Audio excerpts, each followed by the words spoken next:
I and My Chimney. I and my chimney, two gray-headed old smokers, reside in the country. We are, I may say, old settlers here, particularly my old chimney, which settles more and more every day.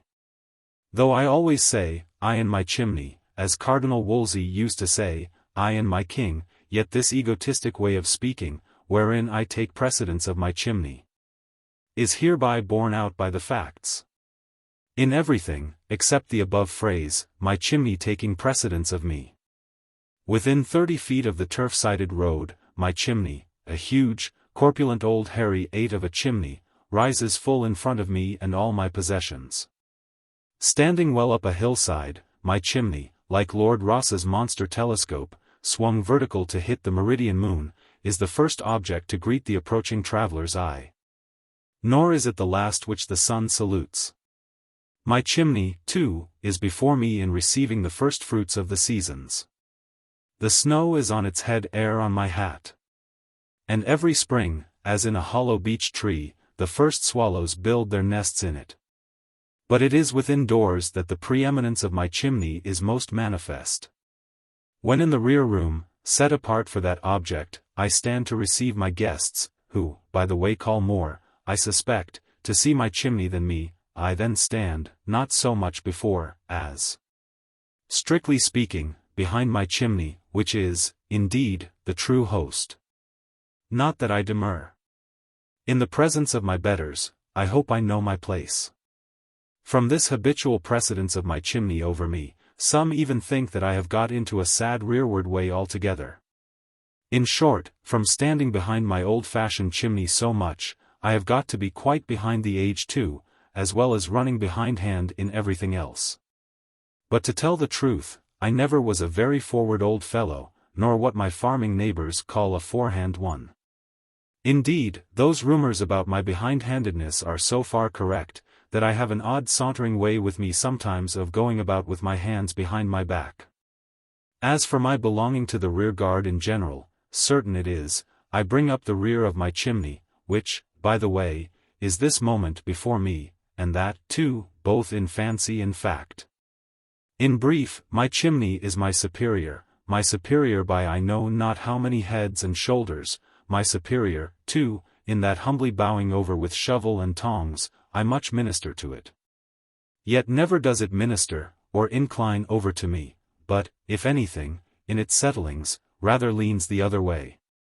My chimney is grand seigneur here, the one great domineering object, not more of the landscape, than of the house. All the rest of which house, in each architectural arrangement, as may shortly appear, is, in the most marked manner, accommodated, not to my wants, but to my chimney's, which, among other things, has the center of the house to himself, leaving but the odd holes and corners to me. But I and my chimney must explain, and as we are both rather obese, we may have to expatiate. In those houses which are strictly double houses, that is, where the hall is in the middle, the fireplaces usually are on opposite sides. So that while one member of the household is warming himself at a fire built into a recess of the north wall, say another member, the former's own brother, perhaps, may be holding his feet to the blaze before a hearth in the south wall, the two thus fairly sitting back to back. Is this well? Be it put to any man who has a proper fraternal feeling. Has it not a sort of sulky appearance? But very probably this style of chimney building originated with some architect afflicted with a quarrelsome family.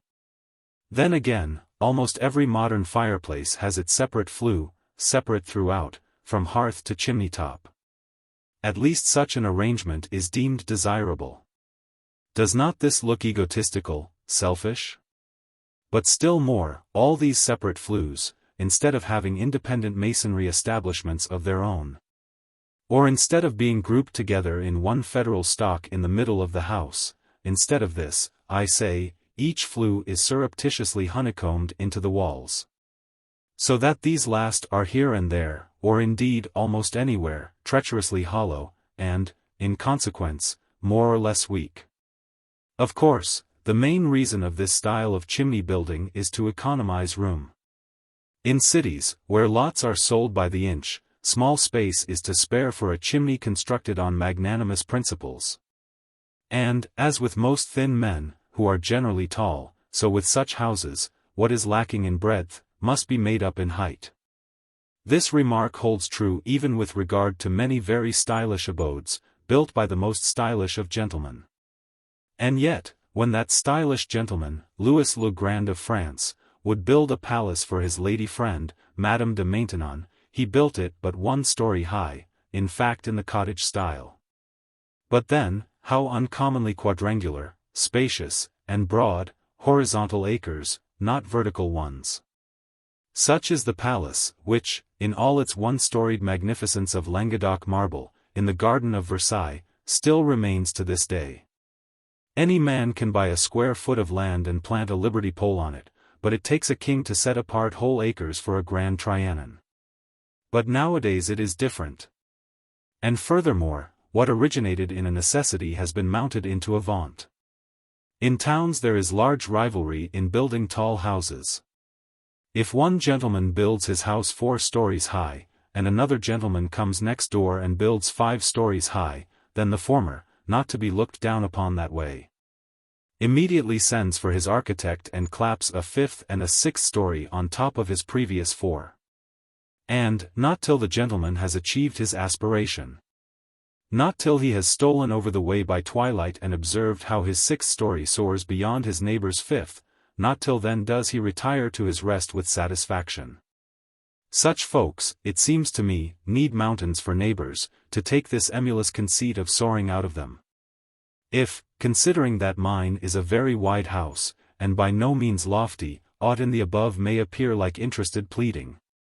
As if I did but fold myself about in the cloak of a general proposition, cunningly to tickle my individual vanity beneath it, such misconception must vanish upon my frankly conceding. That land adjoining my alder swamp was sold last month for $10 an acre, and thought a rash purchase at that. So that for wide houses hereabouts there is plenty of room, and cheap. Indeed so cheap, dirt cheap, is the soil, that our elms thrust out their roots in it, and hang their great boughs over it, in the most lavish and reckless way. Almost all our crops, too, are sown broadcast, even peas and turnips. A farmer among us, who should go about his 20-acre field, poking his finger into it here and there, and dropping down a mustard seed, would be thought a penurious, narrow-minded husbandman. The dandelions in the river meadows, and the forget-me-nots along the mountain roads, you see at once they are put to no economy in space.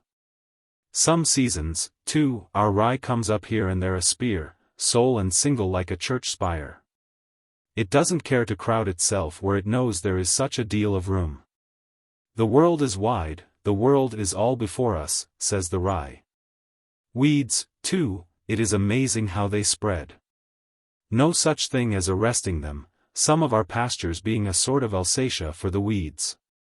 As for the grass, every spring it is like Kossuth's rising of what he calls the peoples. Mountains, too, a regular camp meeting of them.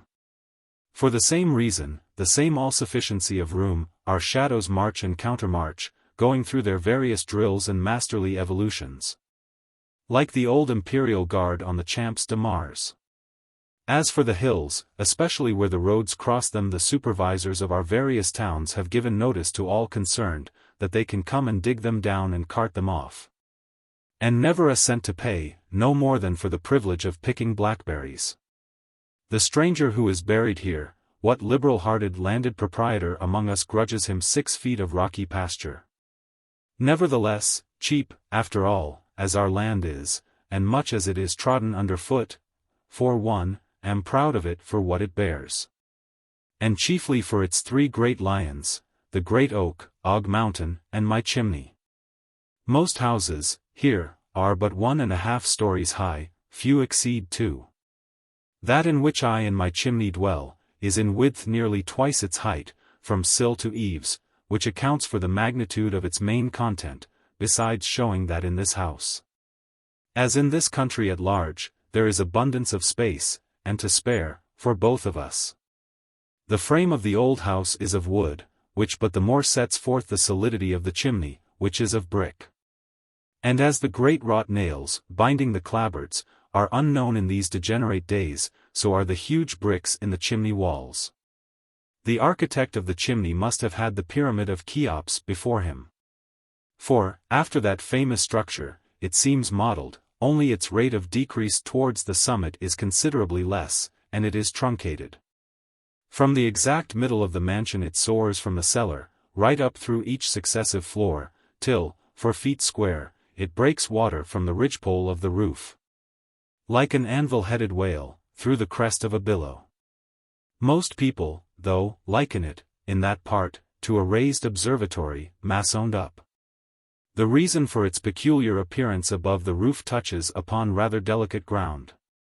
How shall I reveal that, forasmuch as many years ago the original gable roof of the old house had become very leaky, a temporary proprietor hired a band of woodmen, with their huge, crosscut saws, and went to sawing the old gable roof clean off. Off it went, with all its birds' nests, and dormer windows. It was replaced with a modern roof, more fit for a railway woodhouse than an old country gentleman's abode. This operation, raising the structure some 15 feet, was, in effect upon the chimney, something like the falling of the great spring tides. It left uncommon low water all about the chimney, to abate which appearance, the same person now proceeds to slice 15 feet off the chimney itself. Actually beheading my royal old chimney, a regicidal act, which, were it not for the palliating fact that he was a poulterer by trade, and, therefore, hardened to such neck-wringings, should send that former proprietor down to posterity in the same cart with Cromwell. Owing to its pyramidal shape, the reduction of the chimney inordinately widened its raised summit. Inordinately, I say, but only in the estimation of such as have no eye to the picturesque. What care I, if, unaware that my chimney, as a free citizen of this free land, stands upon an independent basis of its own, people passing it, wonder how such a brick kiln, as they call it, is supported upon mere joists and rafters? What care I? I will give a traveller a cup of switchel, if he want it, but am I bound to supply him with a sweet taste? Men of cultivated minds see, in my old house and chimney, a goodly old elephant and castle. All feeling hearts will sympathize with me in what I am now about to add. The surgical operation, above referred to, necessarily brought into the open air a part of the chimney previously under cover, and intended to remain so, and, therefore, not built of what are called weather bricks. In consequence, the chimney, though of a vigorous constitution, suffered not a little, from so naked an exposure. And, unable to acclimate itself, ere long began to fail, showing blotchy symptoms akin to those in measles. Whereupon travellers, passing my way, would wag their heads, laughing. See that wax nose, how it melts off. But what cared I? The same travellers would travel across the sea to view Kenilworth peeling away, and for a very good reason, that of all artists of the picturesque, decay wears the palm, I would say, the ivy. In fact, I've often thought that the proper place for my old chimney is ivied old England. In vain my wife, with what probable ulterior intent will, ere long, appear, solemnly warned me, that unless something were done, and speedily, we should be burnt to the ground. Owing to the holes crumbling through the aforesaid blotchy parts, where the chimney joined the roof. Wife, said I, far better that my house should burn down, than that my chimney should be pulled down, though but a few feet. They call it a wax nose, very good. Not for me to tweak the nose of my superior. But at last the man who has a mortgage on the house dropped me a note, reminding me that, if my chimney was allowed to stand in that invalid condition, my policy of insurance would be void. This was a sort of hint not to be neglected. All the world over, the picturesque yields to the pocketesque. The mortgager cared not, but the mortgagee did. So another operation was performed. The wax nose was taken off, and a new one fitted on. Unfortunately for the expression, being put up by a squint-eyed mason, who, at the time, had a bad stitch in the same side, the new nose stands a little awry, in the same direction. Of one thing, however, I am proud. The horizontal dimensions of the new part are unreduced. Large as the chimney appears upon the roof, that is nothing to its spaciousness below. At its base in the cellar, it is precisely 12 feet square, and hence covers precisely 144 superficial feet. What an appropriation of terra firma for a chimney, and what a huge load for this earth. In fact, it was only because I and my chimney formed no part of his ancient burden, that stout peddler, Atlas of old, was enabled to stand up so bravely under his pack. The dimensions given may, perhaps, seem fabulous. But, like those stones at Gilgal, which Joshua set up for a memorial of having passed over Jordan, does not my chimney remain, even unto this day? Very often I go down into my cellar, and attentively survey that vast square of masonry. I stand long, and ponder over, and wonder at it. It has a druidical look, away down in the umbrageous cellar there whose numerous vaulted passages, and far glens of gloom, resemble the dark, damp depths of primeval woods.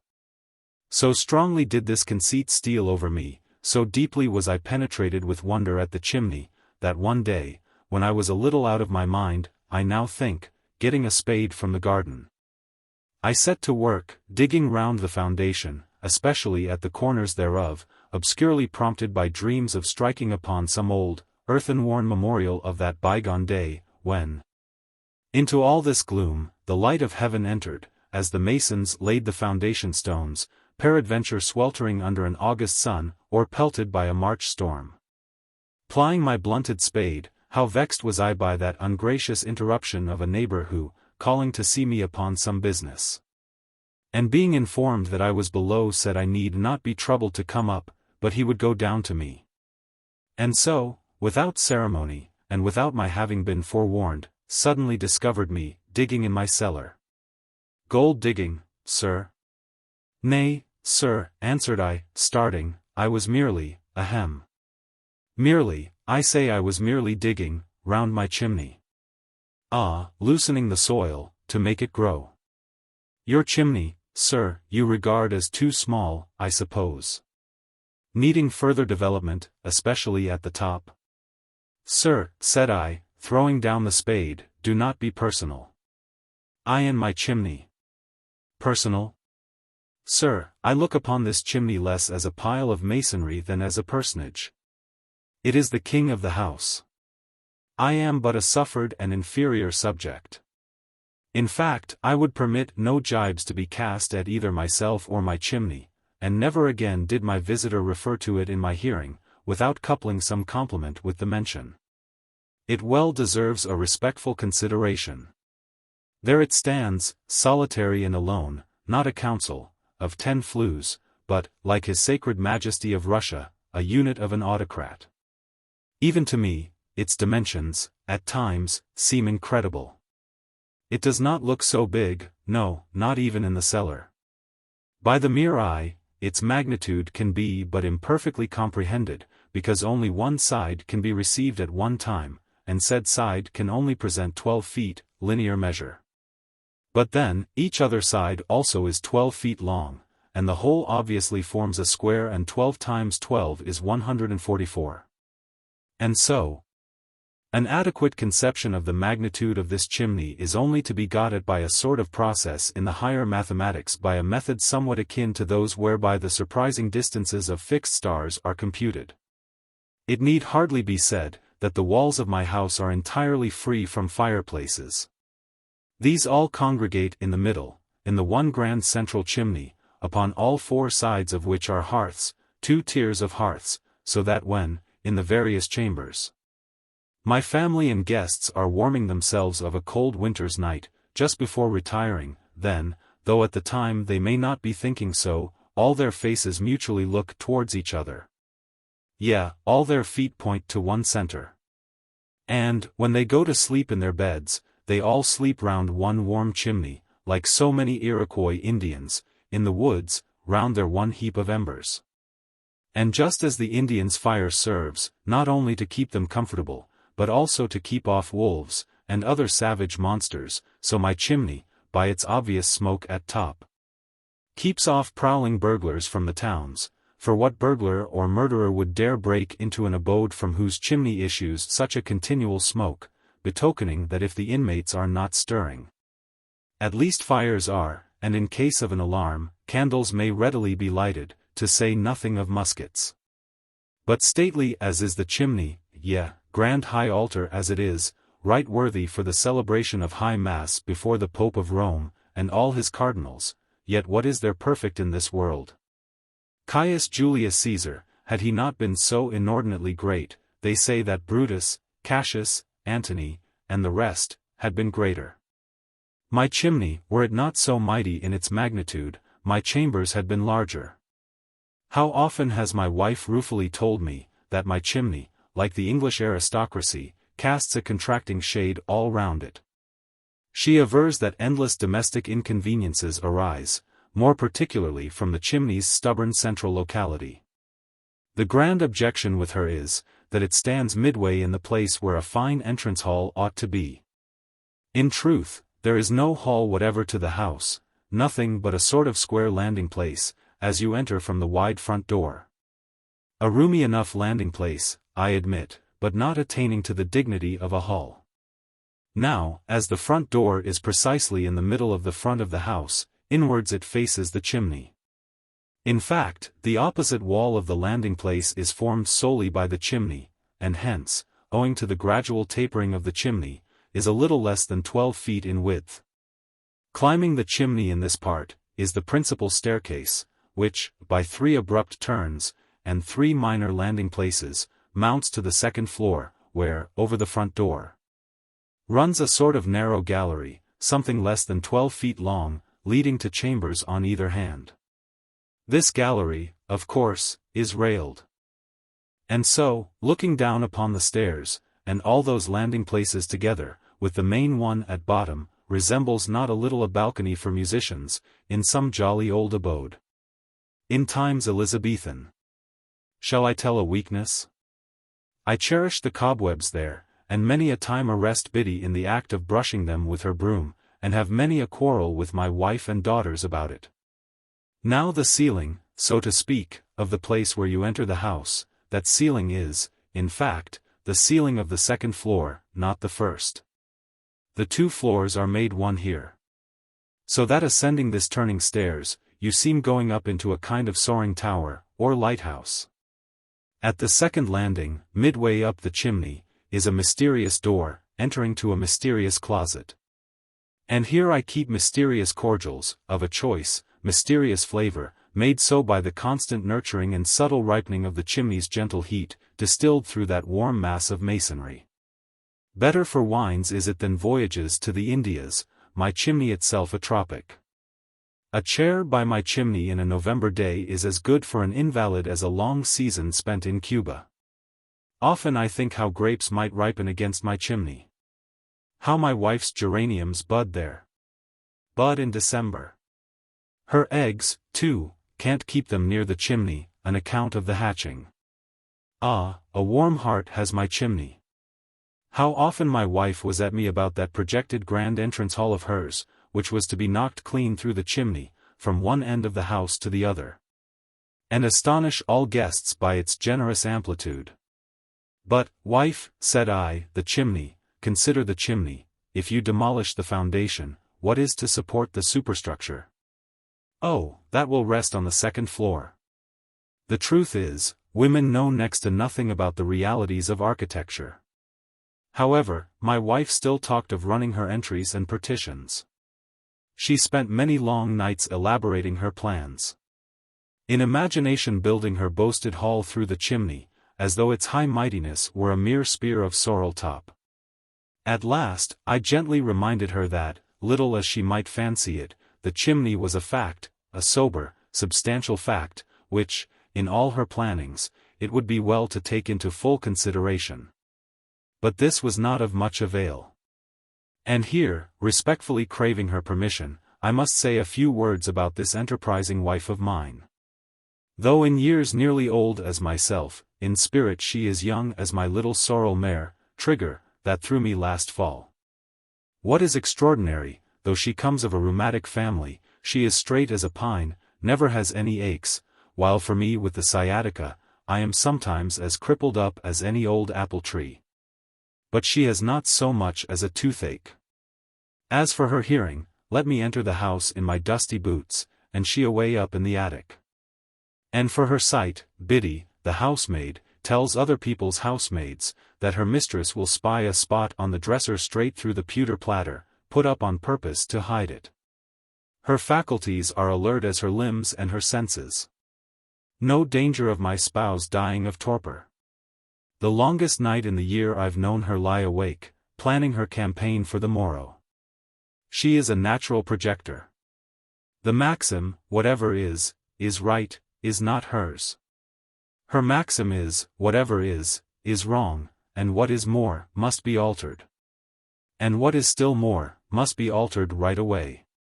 Dreadful maxim for the wife of a dozy old dreamer like me, who dote on seventh days as days of rest, and out of a sabbatical horror of industry, will, on a week-day, go out of my road 1/4 mile, to avoid the sight of a man at work. That matches are made in heaven, may be, but my wife would have been just the wife for Peter the Great, or Peter the Piper. How she would have set in order that huge littered empire of the one, and with indefatigable painstaking picked the peck of pickled peppers for the other. But the most wonderful thing is, my wife never thinks of her end. Her youthful incredulity, as to the plain theory, and still plainer fact of death, hardly seems Christian. Advanced in years, as she knows she must be, my wife seems to think that she is to teem on, and be inexhaustible forever. She doesn't believe in old age. At that strange promise in the plain of Mamre, my old wife, unlike old Abraham's, would not have jeeringly laughed within herself. Judge how to me, who, sitting in the comfortable shadow of my chimney, smoking my comfortable pipe, with ashes not unwelcome at my feet, and ashes not unwelcome all but in my mouth. And who am thus in a comfortable sort of not unwelcome, though, indeed, ashy enough way, reminded of the ultimate exhaustion even of the most fiery life. Judge how to me this unwarrantable vitality in my wife must come, sometimes, it is true, with a moral and a calm, but oftener with a breeze and a ruffle. If the doctrine be true, that in wedlock contraries attract, by how cogent a fatality must I have been drawn to my wife. While spicily impatient of present and past, like a glass of ginger beer she overflows with her schemes. And, with like energy as she puts down her foot, puts down her preserves and her pickles, and lives with them in a continual future. Or ever full of expectations both from time and space, is ever restless for newspapers, and ravenous for letters. Content with the years that are gone, taking no thought for the morrow, and looking for no new thing from any person or quarter whatever, I have not a single scheme or expectation on earth, save in unequal resistance of the undue encroachment of hers. Old myself, I take to oldness in things, for that cause mainly loving old Montague, and old cheese, and old wine. And eschewing young people, hot rolls, new books, and early potatoes, and very fond of my old claw-footed chair, and old clubfoot Deacon White, my neighbor, and that still nigher old neighbor. My betwisted old grapevine, that of a summer evening leans in his elbow for cozy company at my windowsill, while I, within doors, lean over mine to meet his. And above all, high above all, am fond of my high-mantled old chimney. But she, out of the infatuate juvenility of hers, takes to nothing but newness. For that cause mainly, loving new cider in autumn, and in spring, as if she were own daughter of Nebuchadnezzar, fairly raving after all sorts of salads and spinaches. And more particularly green cucumbers, though all the time nature rebukes such unsuitable young hankerings in so elderly a person, by never permitting such things to agree with her. And has an itch after recently discovered fine prospects, so no graveyard be in the background, and also after Swedenborganism, and the spirit-rapping philosophy, with other new views. Alike in things natural and unnatural. And immortally hopeful, is forever making new flower beds even on the north side of the house, where the bleak mountain wind would scarce allow the wiry weed called hardhack to gain a thorough footing. And on the roadside sets out mere pipe stems of young elms, though there is no hope of any shade from them, except over the ruins of her great-granddaughter's gravestones. And won't wear caps, but plaits her grey hair, and takes the ladies' magazine for the fashions, and always buys her new almanac a month before the new year, and rises at dawn. And to the warmest sunset turns a cold shoulder, and still goes on at odd hours with her new course of history, and her French, and her music, and likes a young company. And offers to ride young colts, and sets out young suckers in the orchard. And has a spite against my elbowed old grapevine, and my club-footed old neighbor, and my claw-footed old chair, and above all, high above all, would fain persecute, until death, my high-mantled old chimney. By what perverse magic, I 1,000 times think, does such a very autumnal old lady have such a very vernal young soul?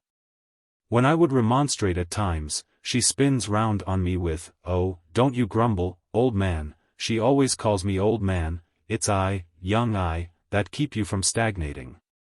Well, I suppose it is so. Yeah, after all, these things are well ordered. My wife, as one of her poor relations, good soul, intimates, is the salt of the earth, and none the less the salt of my sea, which otherwise were unwholesome. She is its monsoon, too, blowing a brisk gale over it, in the one steady direction of my chimney. Not insensible of her superior energies, my wife has frequently made me propositions to take upon herself all the responsibilities of my affairs. She is desirous that, domestically, I should abdicate, that, renouncing further rule, like the venerable Charles V, I should retire into some sort of monastery. But indeed, the chimney excepted, I have little authority to lay down. By my wife's ingenious application of the principle that certain things belong of right to female jurisdiction, I find myself, through my easy compliances, insensibly stripped by degrees of one masculine prerogative after another. In a dream I go about my fields, a sort of lazy, happy-go-lucky, good-for-nothing, loafing old Lear. Only by some sudden revelation am I reminded who is over me. As year before last, one day seeing in one corner of the premises fresh deposits of mysterious boards and timbers, the oddity of the incident at length begot serious meditation. "Wife," said I, "whose boards and timbers are those I see near the orchard there? Do you know anything about them, wife? Who put them there? You know I do not like the neighbors to use my land that way, they should ask permission first." She regarded me with a pitying smile.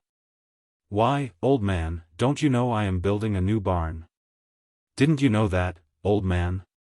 This is the poor old lady who was accusing me of tyrannizing over her. To return now to the chimney. Upon being assured of the futility of her proposed hall, so long as the obstacle remained, for a time my wife was for a modified project. But I could never exactly comprehend it. As far as I could see through it, it seemed to involve the general idea of a sort of irregular archway, or elbowed tunnel, which was to penetrate the chimney at some convenient point under the staircase, and carefully avoiding dangerous contact with the fireplaces, and particularly steering clear of the great interior flue, was to conduct the enterprising traveler from the front door all the way into the dining room in the remote rear of the mansion. Doubtless it was a bold stroke of genius, that plan of hers, and so was Nero's when he schemed his grand canal through the Isthmus of Corinth. Nor will I take oath, that, had her project been accomplished, then, by help of lights hung at judicious intervals through the tunnel, some Belthsoni or other might have succeeded in future ages in penetrating through the masonry, and actually emerging into the dining room, and once there, it would have been inhospitable treatment of such a traveler to have denied him a recruiting meal. But my bustling wife did not restrict her objections, nor in the end confine her proposed alterations to the first floor. Her ambition was of the mounting order. She ascended with her schemes to the second floor, and so to the attic. Perhaps there was some small ground for her discontent with things as they were. The truth is, there was no regular passageway upstairs or down, unless we again except that little orchestra gallery before mentioned. And all this was owing to the chimney, which my gamesome spouse seemed despitefully to regard as the bully of the house. On all its four sides, nearly all the chambers sidled up to the chimney for the benefit of a fireplace. The chimney would not go to them, they must needs go to it. The consequence was, almost every room, like a philosophical system, was in itself an entry, or passageway to other rooms, and systems of rooms, a whole suite of entries, in fact. Going through the house, you seem to be forever going somewhere, and getting nowhere. It is like losing one's self in the woods. Round and round the chimney you go, and if you arrive at all, it is just where you started, and so you begin again, and again get nowhere. Indeed, though I say it not in the way of fault-finding at all, never was there so labyrinthine an abode. Guests will tarry with me several weeks and every now and then, be anew astonished at some unforeseen apartment. The puzzling nature of the mansion, resulting from the chimney, is peculiarly noticeable in the dining room, which has no less than 9 doors, opening in all directions. And into all sorts of places.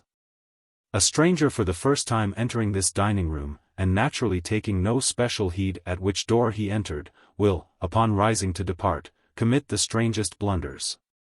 Such, for instance, as opening the first door that comes handy, and finding himself stealing upstairs by the back passage. Shutting that he will proceed to another, and be aghast at the cellar yawning at his feet. Trying a third, he surprises the housemaid at her work. In the end, no more relying on his own unaided efforts, he procures a trusty guide in some passing person, and in good time successfully emerges. Perhaps as curious a blunder as any, was that of a certain stylish young gentleman, a great exquisite, in whose judicious eyes my daughter Anna had found especial favor. He called upon the young lady one evening, and found her alone in the dining room at her needlework. He stayed rather late. And after abundance of superfine discourse, all the while retaining his hat and cane, made his profuse adieus, and with repeated graceful bows proceeded to depart.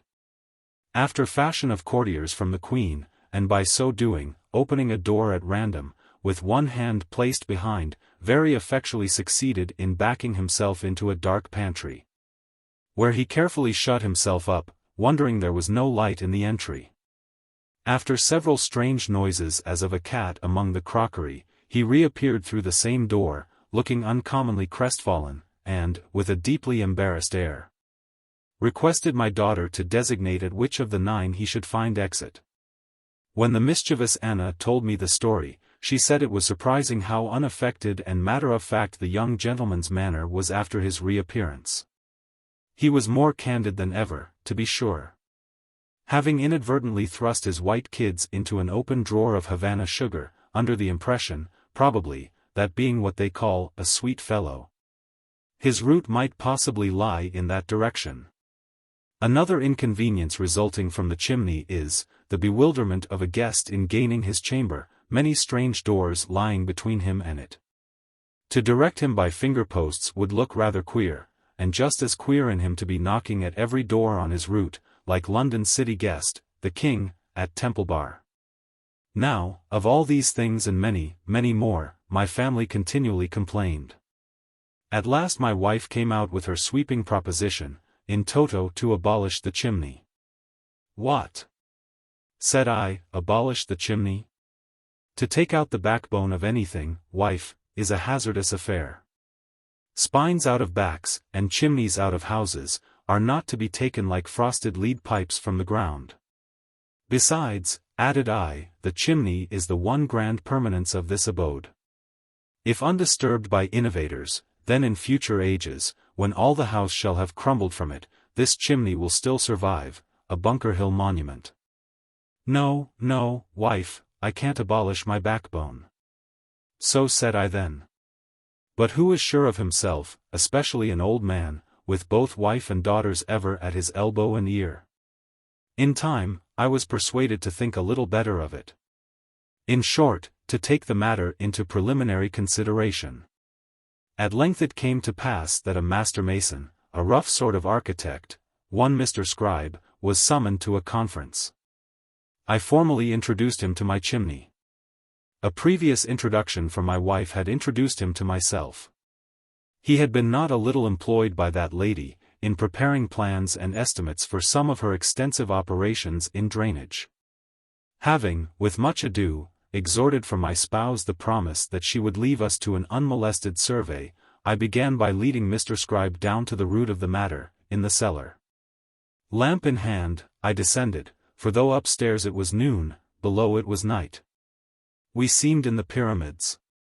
And I, with one hand holding my lamp overhead, and with the other pointing out, in the obscurity, the hoar mass of the chimney, seemed some Arab guide, showing the cobwebbed mausoleum of the great god Apis.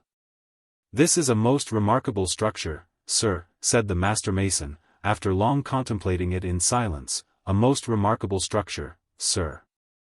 "Yes," said I complacently, "everyone says so.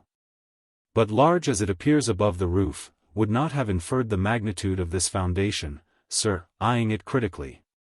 Then taking out his rule, he measured it. 12 feet square.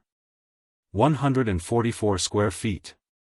"Sir, this house would appear to have been built simply for the accommodation of your chimney." "Yes, my chimney and me." "Tell me candidly, now," I added, "would you have such a famous chimney abolished?" "I wouldn't have it in a house of mine, sir, for a gift," was the reply. "It's a losing affair altogether, sir. Do you know, sir, that in retaining this chimney, you are losing, not only 144 square feet of good ground, but likewise a considerable interest upon a considerable principal?" "How?" "Look, sir," said he, taking a bit of red chalk from his pocket, and figuring against a whitewashed wall, 20 times 8 is so and so. Then 42 times 39 is so and so, ain't it, sir? Well, add those together, and subtract this here, then that makes so and so, still chalking away. To be brief, after no small ciphering, Mr. Scribe informed me that my chimney contained, I am ashamed to say how many thousand and odd valuable bricks. "No more," said I fidgeting. "Pray now, let us have a look above." In that upper zone we made 2 more circumnavigations for the first and second floors. That done, we stood together at the foot of the stairway by the front door, my hand upon the knob, and Mr. Scribe hat in hand. "Well, sir," said he, a sort of feeling his way, and, to help himself, fumbling with his hat, "well, sir, I think it can be done." "What, pray, Mr. Scribe, what can be done?" "Your chimney, sir. It can without rashness be removed, I think." "I will think of it, too, Mr. Scribe," said I, turning the knob and bowing him towards the open space without. "I will think of it, sir. It demands consideration. Much obliged to ye. Good morning, Mr. Scribe." "It is all arranged, then," cried my wife with great glee, bursting from the nighest room. "When will they begin?" demanded my daughter Julia. "Tomorrow?" asked Anna. "Patience, patience, my dears," said I, "such a big chimney is not to be abolished in a minute." Next morning it began again.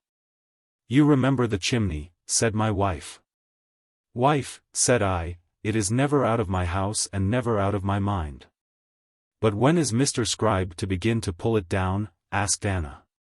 "Not today, Anna," said I.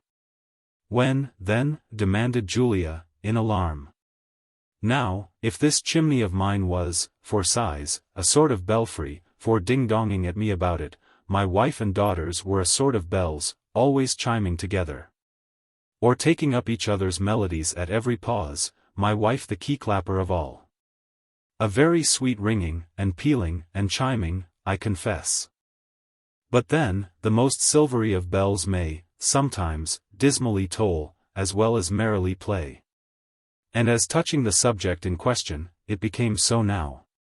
Perceiving a strange relapse of opposition in me, wife and daughters began a soft and dirge-like, melancholy tolling over it.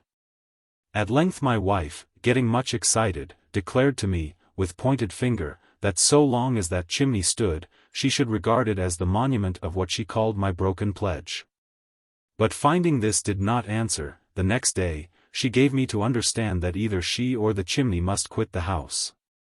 Finding matters coming to such a pass, I and my pipe philosophized over them a while, and finally concluded between us, that little as our hearts went with the plan, yet for peace' sake, I might write out the chimney's death warrant, and, while my hand was in, scratch a note to Mr. Scribe. Considering that I, and my chimney, and my pipe, from having been so much together, were three great cronies.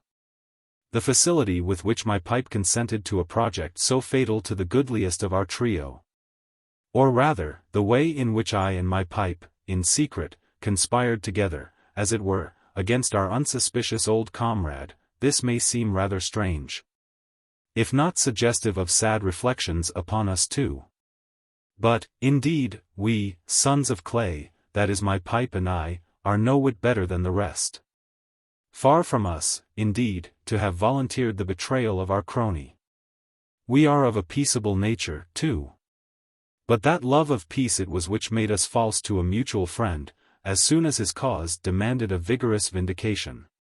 But, I rejoice to add, that better and braver thoughts soon returned, as will now briefly be set forth. To my note, Mr. Scribe replied in person.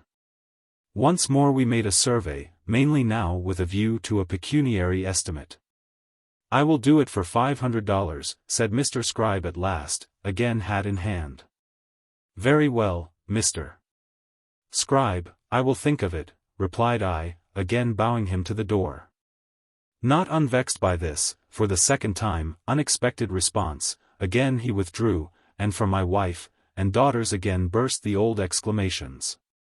The truth is, resolved how I would, at the last pinch I and my chimney could not be parted. So Holofernes will have his way, never mind whose heart breaks for it, said my wife next morning, at breakfast, in that half-didactic, half-reproachful way of hers, which is harder to bear than her most energetic assault. Holofernes, too, is with her a pet name for any fell domestic despot. So, whenever, against her most ambitious innovations, those which saw me quite across the grain, I, as in the present instance, stand with however little steadfastness on the defense, she is sure to call me Holofernes, and 10 to 1 takes the first opportunity to read aloud, with a suppressed emphasis, of an evening, the first newspaper paragraph about some tyrannic day laborer, who, after being for many years the Caligula of his family, ends by beating his long-suffering spouse to death, with a garret door wrenched off its hinges, and then, pitching his little innocents out of the window, suicidally turns inward towards the broken wall scored with the butcher's and baker's bills, and so rushes headlong to his dreadful account. Nevertheless, for a few days, not a little to my surprise, I heard no further reproaches. An intense calm pervaded my wife, but beneath which, as in the sea, there was no knowing what portentous movements might be going on. She frequently went abroad, and in a direction which I thought not unsuspicious. Namely, in the direction of New Petra, a griffin-like house of wood and stucco, in the highest style of ornamental art, graced with 4 chimneys in the form of erect dragons spouting smoke from their nostrils. The elegant modern residence of Mr. Scribe, which he had built for the purpose of a standing advertisement, not more of his taste as an architect, than his solidity as a master mason. At last, smoking my pipe one morning, I heard a rap at the door, and my wife, with an air unusually quiet for her, brought me a note. As I have no correspondents except Solomon, with whom in his sentiments, at least, I entirely correspond, the note occasioned me some little surprise, which was not dismissed upon reading the following. New Petra, April 1st. Sir, during my last examination of your chimney, possibly you may have noted that I frequently applied my rule to it in a manner apparently unnecessary. Possibly, also, at the same time, you might have observed in me more or less of perplexity, to which, however, I refrain from giving any verbal expression. I now feel it obligatory upon me to inform you of what was then but a dim suspicion, and as such would have been unwise to give utterance to, but which now, from various subsequent calculations assuming no little probability, it may be important that you should not remain in further ignorance of. It is my solemn duty to warn you, sir, that there is architectural cause to conjecture that somewhere concealed in your chimney is a reserved space, hermetically closed, in short, a secret chamber. Or rather closet. How long it has been there, it is for me impossible to say. What it contains is hid, with itself, in darkness. But probably a secret closet would not have been contrived except for some extraordinary object, whether for the concealment of treasure, or for what other purpose, may be left to those better acquainted with the history of the house to guess. But enough, in making this disclosure, sir, my conscience is eased. Whatever step you choose to take upon it, is of course a matter of indifference to me. Though, I confess, as respects the character of the closet, I cannot but share in a natural curiosity. Trusting that you may be guided aright, in determining whether it is Christian-like knowingly to reside in a house, hidden in which is a secret closet, I remain, with much respect, yours very humbly, Hiram Scribe. My first thought upon reading this note was, not of the alleged mystery of manner to which, at the outset, it alluded, for none such had I at all observed in the master mason during his surveys, but of my late kinsman, Captain Julian Decurs, long a shipmaster and merchant in the Indian trade, who, about 30 years ago, and at the ripe age of 90, died a bachelor, and in this very house, which he had built. He was supposed to have retired into this country with a large fortune. But to the general surprise, after being at great cost in building himself this mansion, he settled down into a sedate, reserved and inexpensive old age, which by the neighbors was thought all the better for his heirs, but lo! Upon opening the will, his property was found to consist but of the house and grounds, and some $10,000 in stocks, but the place, being found heavily mortgaged, was in consequence sold. Gossip had its day, and left the grass quietly to creep over the captain's grave, where he still slumbers in a privacy as unmolested as if the billows of the Indian Ocean, instead of the billows of inland verdure, rolled over him.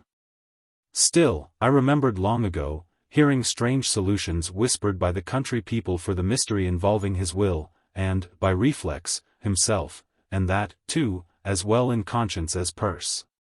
But people who could circulate the report, which they did, that Captain Julian Decurs had, in his day, been a Borneo pirate, surely were not worthy of credence in their collateral notions. It is queer what wild whimsies of rumors will, like toadstools, spring up about any eccentric stranger, who settling down among a rustic population, keeps quietly to himself. With some, inoffensiveness would seem a prime cause of offense. But what chiefly had led me to scout at these rumors, particularly as referring to concealed treasure, was the circumstance that the stranger, the same who razed the roof and the chimney, into whose hands the estate had passed on my kinsman's death, was of that sort of character, that had there been the least ground for those reports, he would speedily have tested them, by tearing down and rummaging the walls.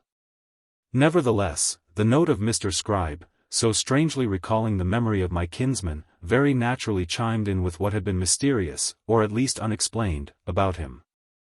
Vague flashings of ingots united in my mind with vague gleamings of skulls. But the first cool thought soon dismissed such chimeras. And, with a calm smile, I turned towards my wife, who, meantime, had been sitting nearby, impatient enough, I dare say, to know who could have taken it into his head to write me a letter. "Well, old man," said she, "who is it from, and what is it about?" "Read it, wife," said I, handing it.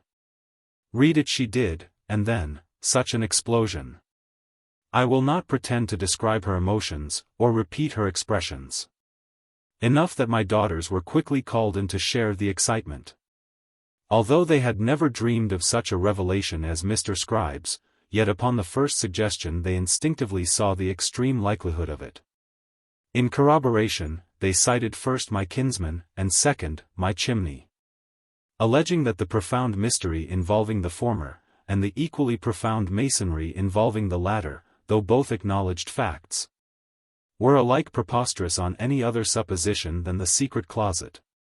But all this time I was quietly thinking to myself, could it be hidden from me that my credulity in this instance would operate very favorably to a certain plan of theirs? How to get to the secret closet, or how to have any certainty about it at all, without making such fell work with my chimney as to render its set destruction superfluous? That my wife wished to get rid of the chimney, it needed no reflection to show, and that Mr.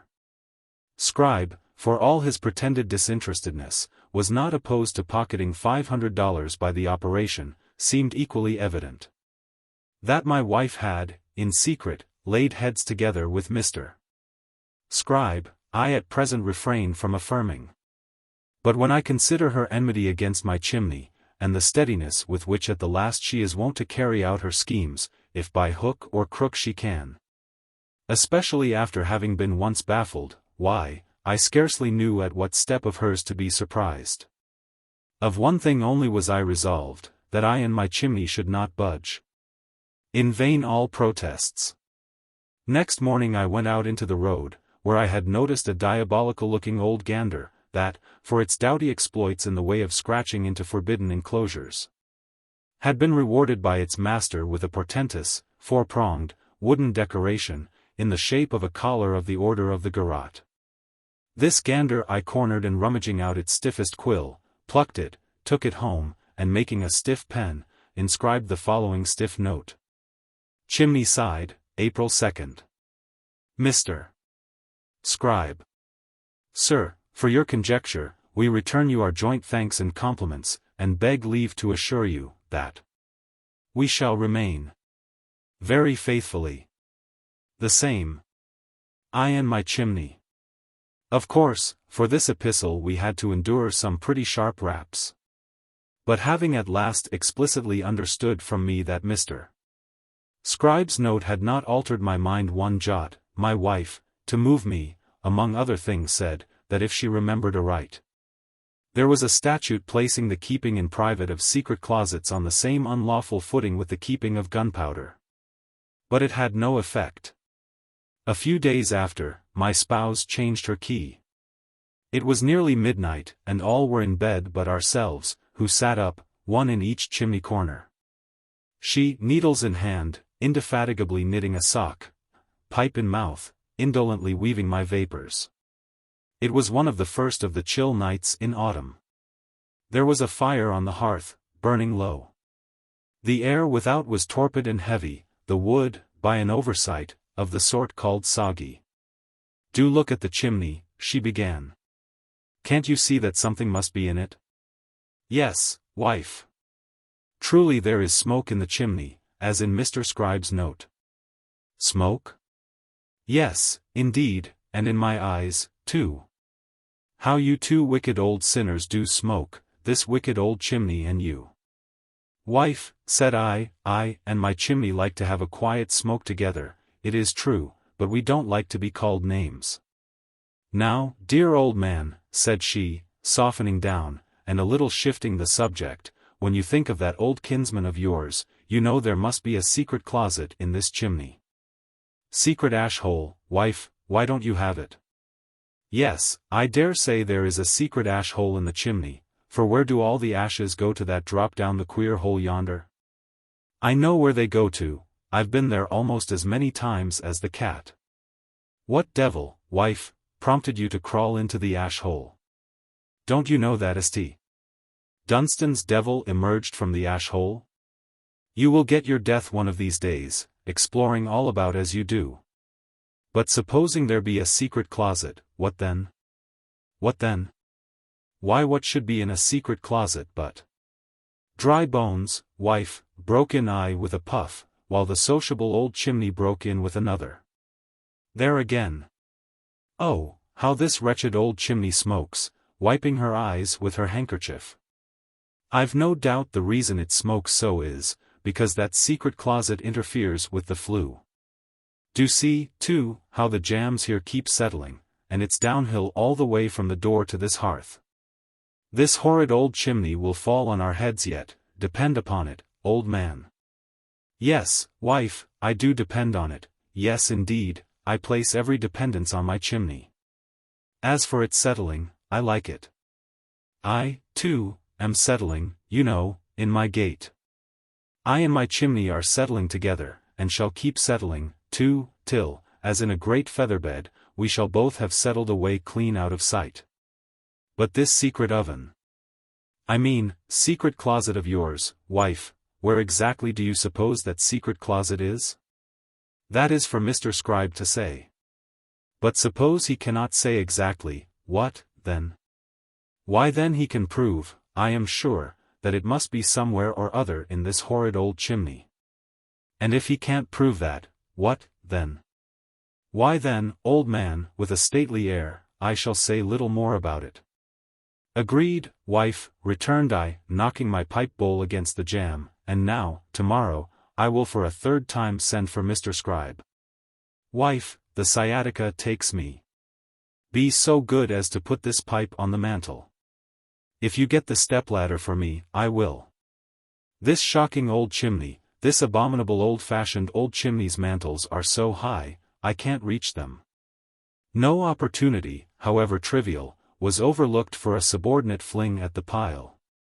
Here, by way of introduction, it should be mentioned, that besides the fireplaces all round it, the chimney was, in the most haphazard way, excavated on each floor for certain curious out-of-the-way cupboards and closets, of all sorts and sizes, clinging here and there, like nests in the crotches of some old oak. On the second floor these closets were by far the most irregular and numerous. And yet this should hardly have been so, since the theory of the chimney was, that it pyramidically diminished as it ascended. The abridgment of its square on the roof was obvious enough. And it was supposed that the reduction must be methodically graduated from bottom to top. Mr. Scribe, said I when, the next day, with an eager aspect, that individual again came, my object in sending for you this morning is, not to arrange for the demolition of my chimney, nor to have any particular conversation about it, but simply to allow you every reasonable facility for verifying, if you can, the conjecture communicated in your note. Though in secret not a little crestfallen, it may be, by my phlegmatic reception, so different from what he had looked for, with much apparent alacrity he commenced the survey. Throwing open the cupboards on the first floor, and peering into the closets on the second, measuring one within, and then comparing that measurement with the measurement without. Removing the fireboards, he would gaze up the flues. But no sign of the hidden work yet. Now, on the second floor the rooms were the most rambling conceivable. They, as it were, dovetailed into each other. They were of all shapes, not one mathematically square room among them all, a peculiarity which by the master mason had not been unobserved. With a significant, not to say portentous expression, he took a circuit of the chimney, measuring the area of each room around it. Then going downstairs, and out of doors, he measured the entire ground area, then compared the sum total of the areas of all the rooms on the second floor with the ground area. Then, returning to me in no small excitement, announced that there was a difference of no less than 200 and odd square feet, room enough, in all conscience, for a secret closet. But, Mr. Scribe, said I, stroking my chin, have you allowed for the walls, both main and sectional? They take up some space, you know. Ah, I had forgotten that, tapping his forehead. But, still ciphering on his paper, that will not make up the deficiency. But, Mr. Scribe, have you allowed for the recesses of so many fireplaces on a floor, and for the fire walls, and the flues, in short, Mr. Scribe, have you allowed for the legitimate chimney itself, some 144 square feet or thereabouts, Mr. Scribe? How unaccountable! That slipped my mind, too. Did it, indeed, Mr. Scribe? He faltered a little, and burst forth with, but we must now allow 144 square feet for the legitimate chimney. My position is, that within those undue limits the secret closet is contained. I eyed him in silence a moment, then spoke. Your survey is concluded, Mr. Scribe. Be so good now as to lay your finger upon the exact part of the chimney wall where you believe this secret closet to be, or would a witch hazel wand assist you, Mr. Scribe? No, sir, but a crowbar would, he, with temper, rejoined. Here, now, thought I to myself, the cat leaps out of the bag. I looked at him with a calm glance, under which he seemed somewhat uneasy. More than ever now I suspected a plot.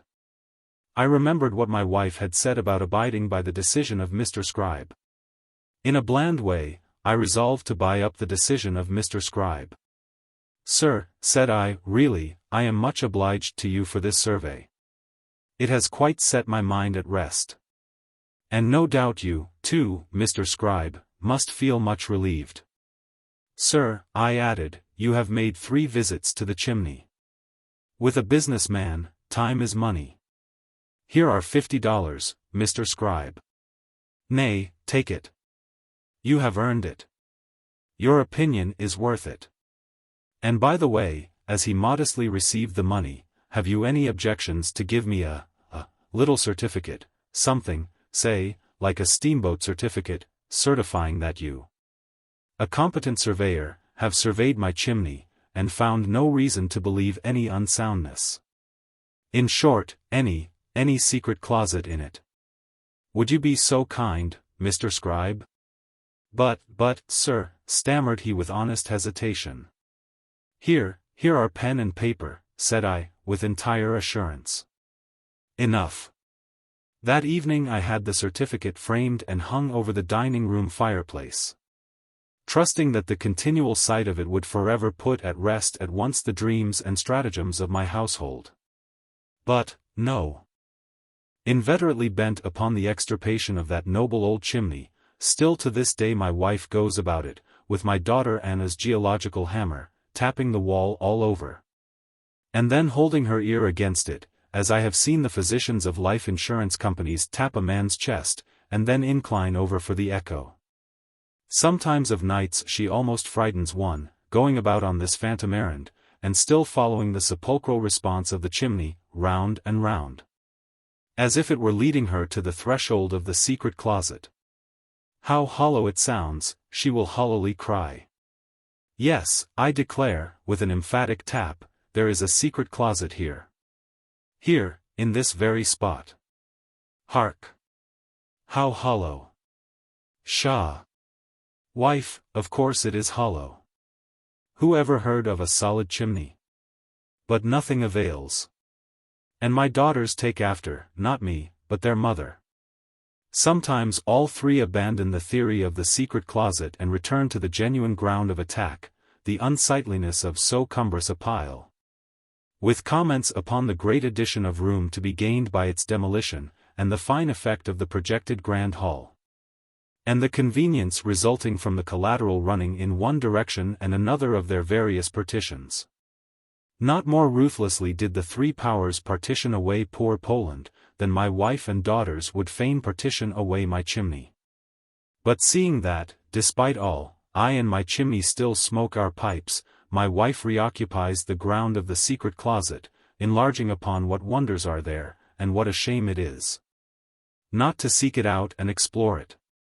Wife, said I, upon one of these occasions, why speak more of that secret closet, when there before you hangs contrary testimony of a master mason, elected by yourself to decide?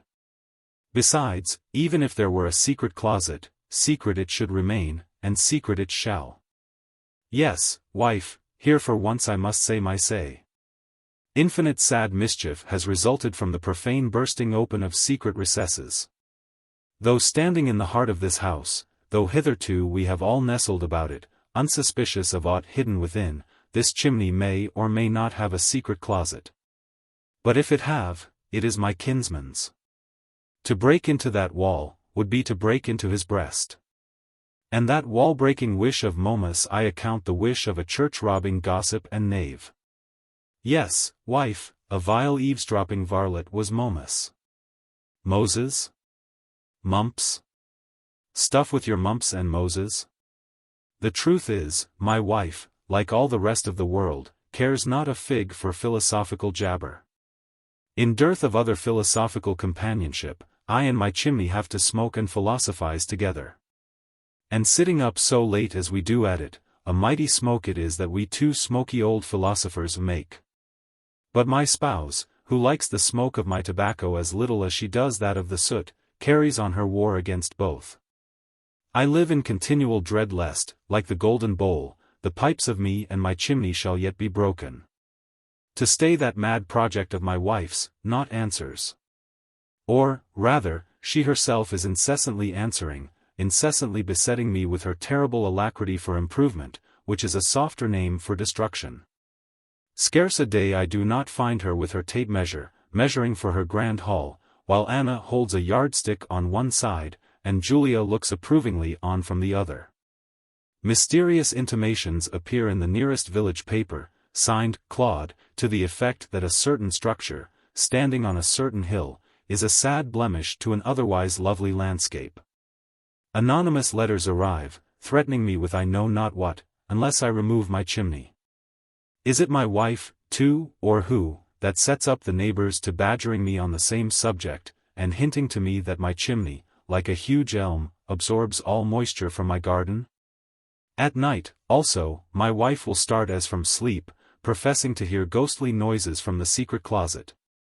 Assailed on all sides, and in all ways, small peace have I and my chimney. Were it not for the baggage, we would together pack up and remove from the country. What narrow escapes have been ours! Once I found in a drawer a whole portfolio of plans and estimates.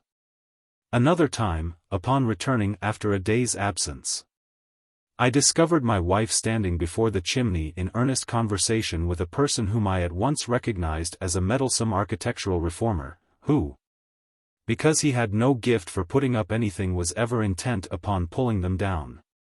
In various parts of the country having prevailed upon half-witted old folks to destroy their old-fashioned houses, particularly the chimneys.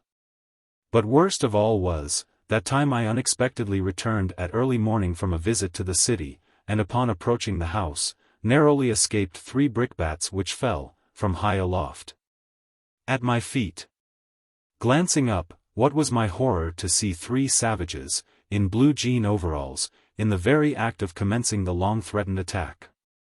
I, indeed, thinking of those 3 brickbats, I and my chimney have had narrow escapes. It is now some 7 years since I have stirred from my home.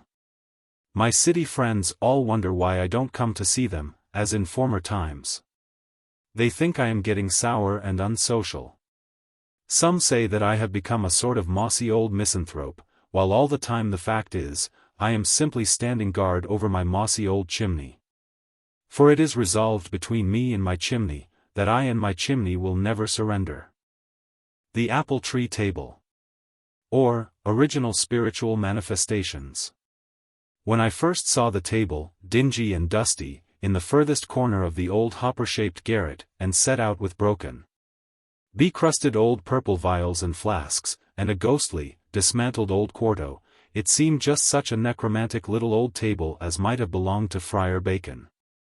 2 plain features it had, significant of conjurations and charms, the circle and tripod. The slab being round, supported by a twisted little pillar, which, about a foot from the bottom, sprawled out into 3 crooked legs, terminating in 3 cloven feet. A very satanic-looking little old table, indeed. In order to convey a better idea of it, some account may as well be given of the place it came from. A very old garret of a very old house in an old-fashioned quarter of one of the oldest towns in America. This garret had been closed for years. It was thought to be haunted. A rumor, I confess, which, however absurd, in my opinion, I did not, at the time of purchasing, very vehemently contradict. Since, not improbably, it tended to place the property the more conveniently within my means. It was, therefore, from no dread of the reputed goblins aloft, that, for 5 years after first taking up my residence in the house, I never entered the garret. There was no special inducement. The roof was well slated, and thoroughly tight. The company that insured the house, waived all visitation of the garret. Why, then, should the owner be over-anxious about it? Particularly, as he had no use for it, the house having ample room below. Then the key of the stair door leading to it was lost. The lock was a huge old-fashioned one. To open it, a smith would have to be called, an unnecessary trouble, I thought. Besides, though I had taken some care to keep my 2 daughters in ignorance of the rumor above mentioned, still, they had, by some means, got an inkling of it, and were well enough pleased to see the entrance to the haunted ground closed. It might have remained so for a still longer time, had it not been for my accidentally discovering, in a corner of our glen-like, old, terraced garden, a a large and curious key, very old and rusty, which I at once concluded must belong to the garret door, a supposition which, upon trial, proved correct. Now, the possession of a key to anything, at once provokes a desire to unlock and explore, and this, too, from a mere instinct of gratification, irrespective of any particular benefit to accrue. Behold me, then, turning the rusty old key, and going up, alone, into the haunted garret. It embraced the entire area of the mansion.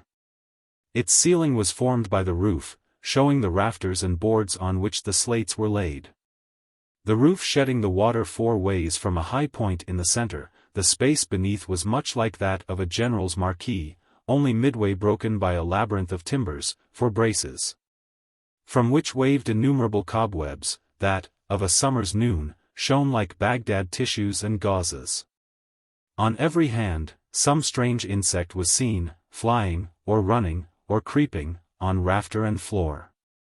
Under the apex of the roof was a rude, narrow, decrepit stepladder, something like a Gothic pulpit stairway, leading to a pulpit-like platform, from which a still narrower ladder, a sort of Jacob's ladder, led somewhat higher to the lofty scuttle.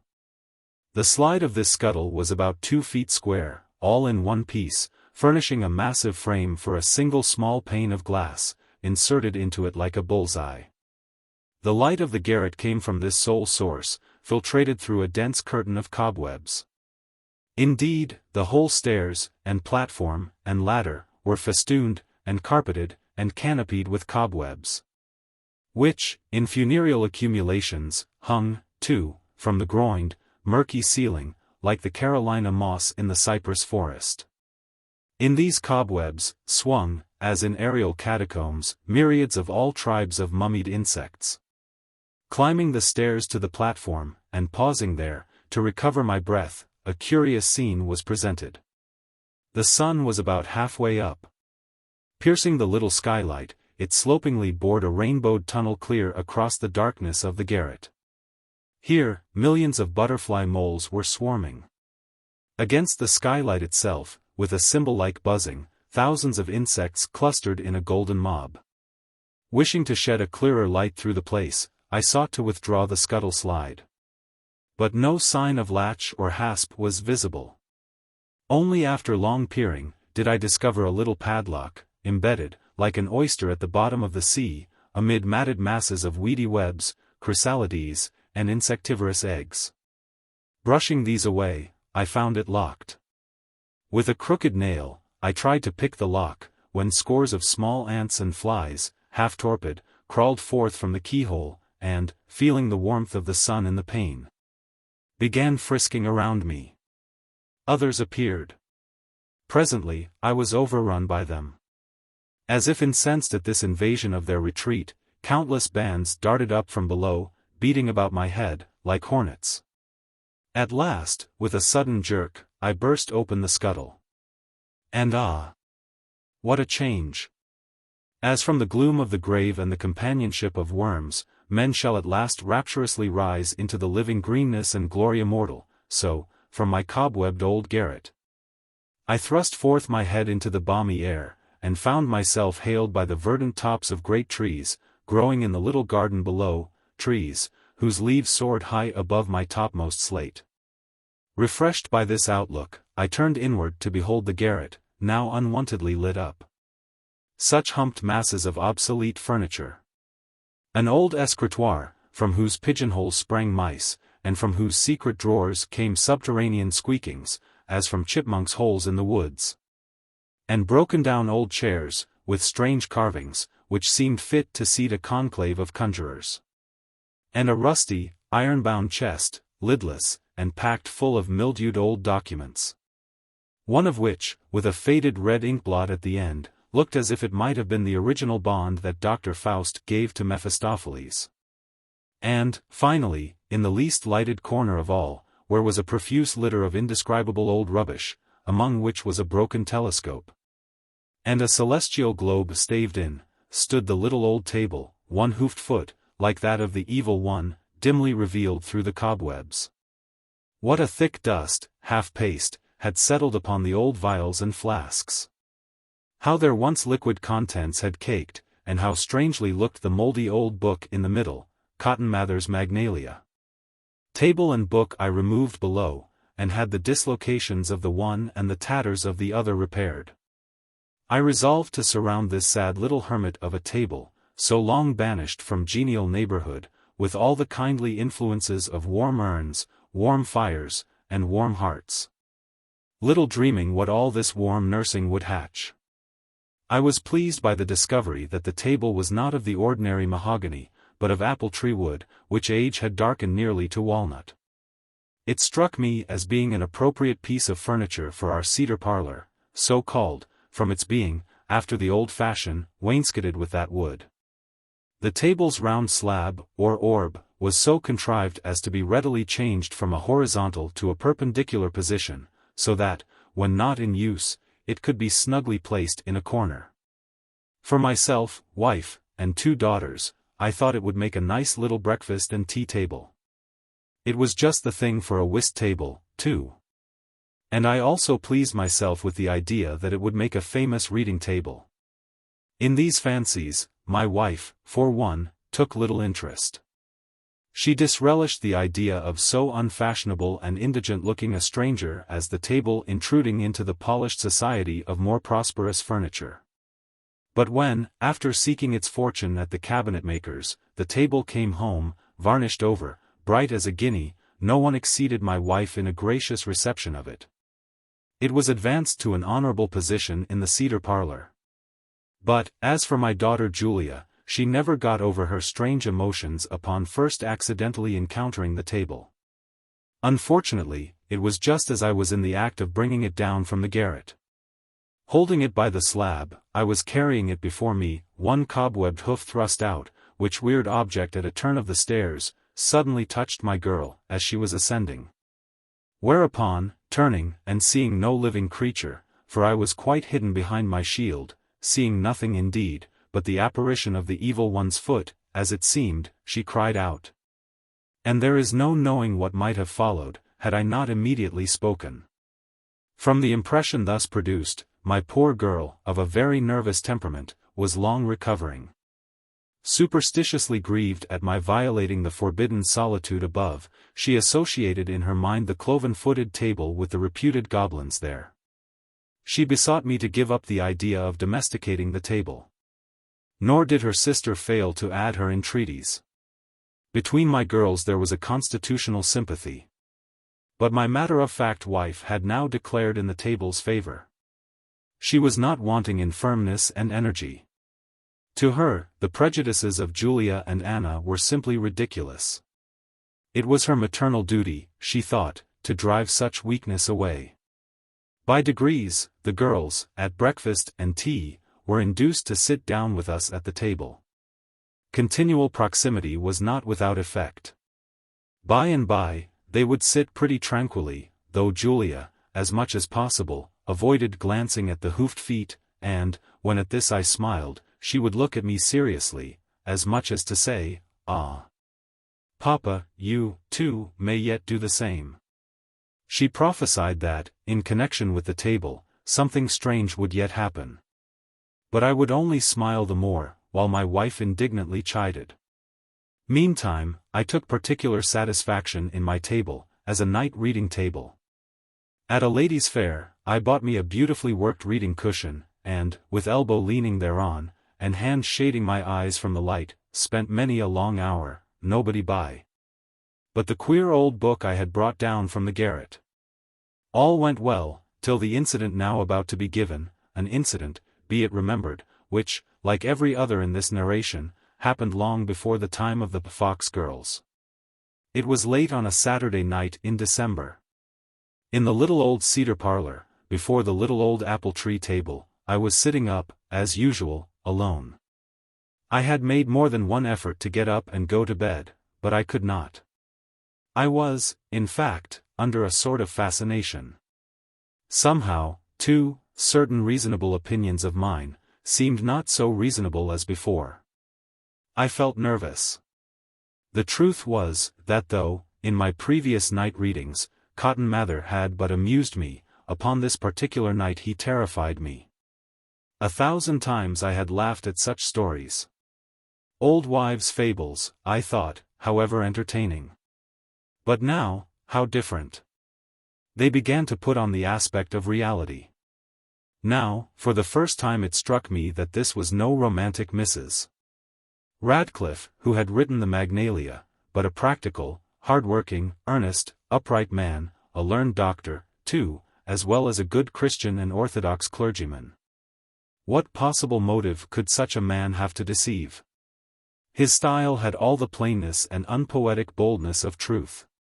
In the most straightforward way, he laid before me detailed accounts of New England witchcraft, each important item corroborated by respectable townsfolk, and, of not a few of the most surprising. He himself had been eyewitness. Cotton Mather testified himself whereof he had seen. But, is it possible? I asked myself. Then I remembered that Dr. Johnson, the matter-of-fact compiler of a dictionary, had been a believer in ghosts, besides many other sound, worthy men. Yielding to the fascination, I read deeper and deeper into the night. At last, I found myself starting at the least chance sound, and yet wishing that it were not so very still. A tumbler of warm punch stood by my side, with which beverage, in a moderate way, I was accustomed to treat myself every Saturday night. A habit, however, against which my good wife had long remonstrated, predicting that, unless I gave it up, I would yet die a miserable sot. Indeed, I may here mention that, on the Sunday mornings following my Saturday nights, I had to be exceedingly cautious how I gave way to the slightest impatience at any accidental annoyance. Because such impatience was sure to be quoted against me as evidence of the melancholy consequences of overnight indulgence. As for my wife, she, never sipping punch, could yield to any little passing peevishness as much as she pleased. But, upon the night in question, I found myself wishing that, instead of my usual mild mixture, I had concocted some potent draught. I felt the need of stimulus. I wanted something to hearten me against Cotton Mather, doleful, ghostly, ghastly Cotton Mather. I grew more and more nervous. Nothing but fascination kept me from fleeing the room. The candles burnt low, with long snuffs, and huge winding sheets. But I durst not raise the snuffers to them. It would make too much noise. And yet, previously, I had been wishing for noise. I read on and on. My hair began to have a sensation. My eyes felt strained, they pained me. I was conscious of it. I knew I was injuring them.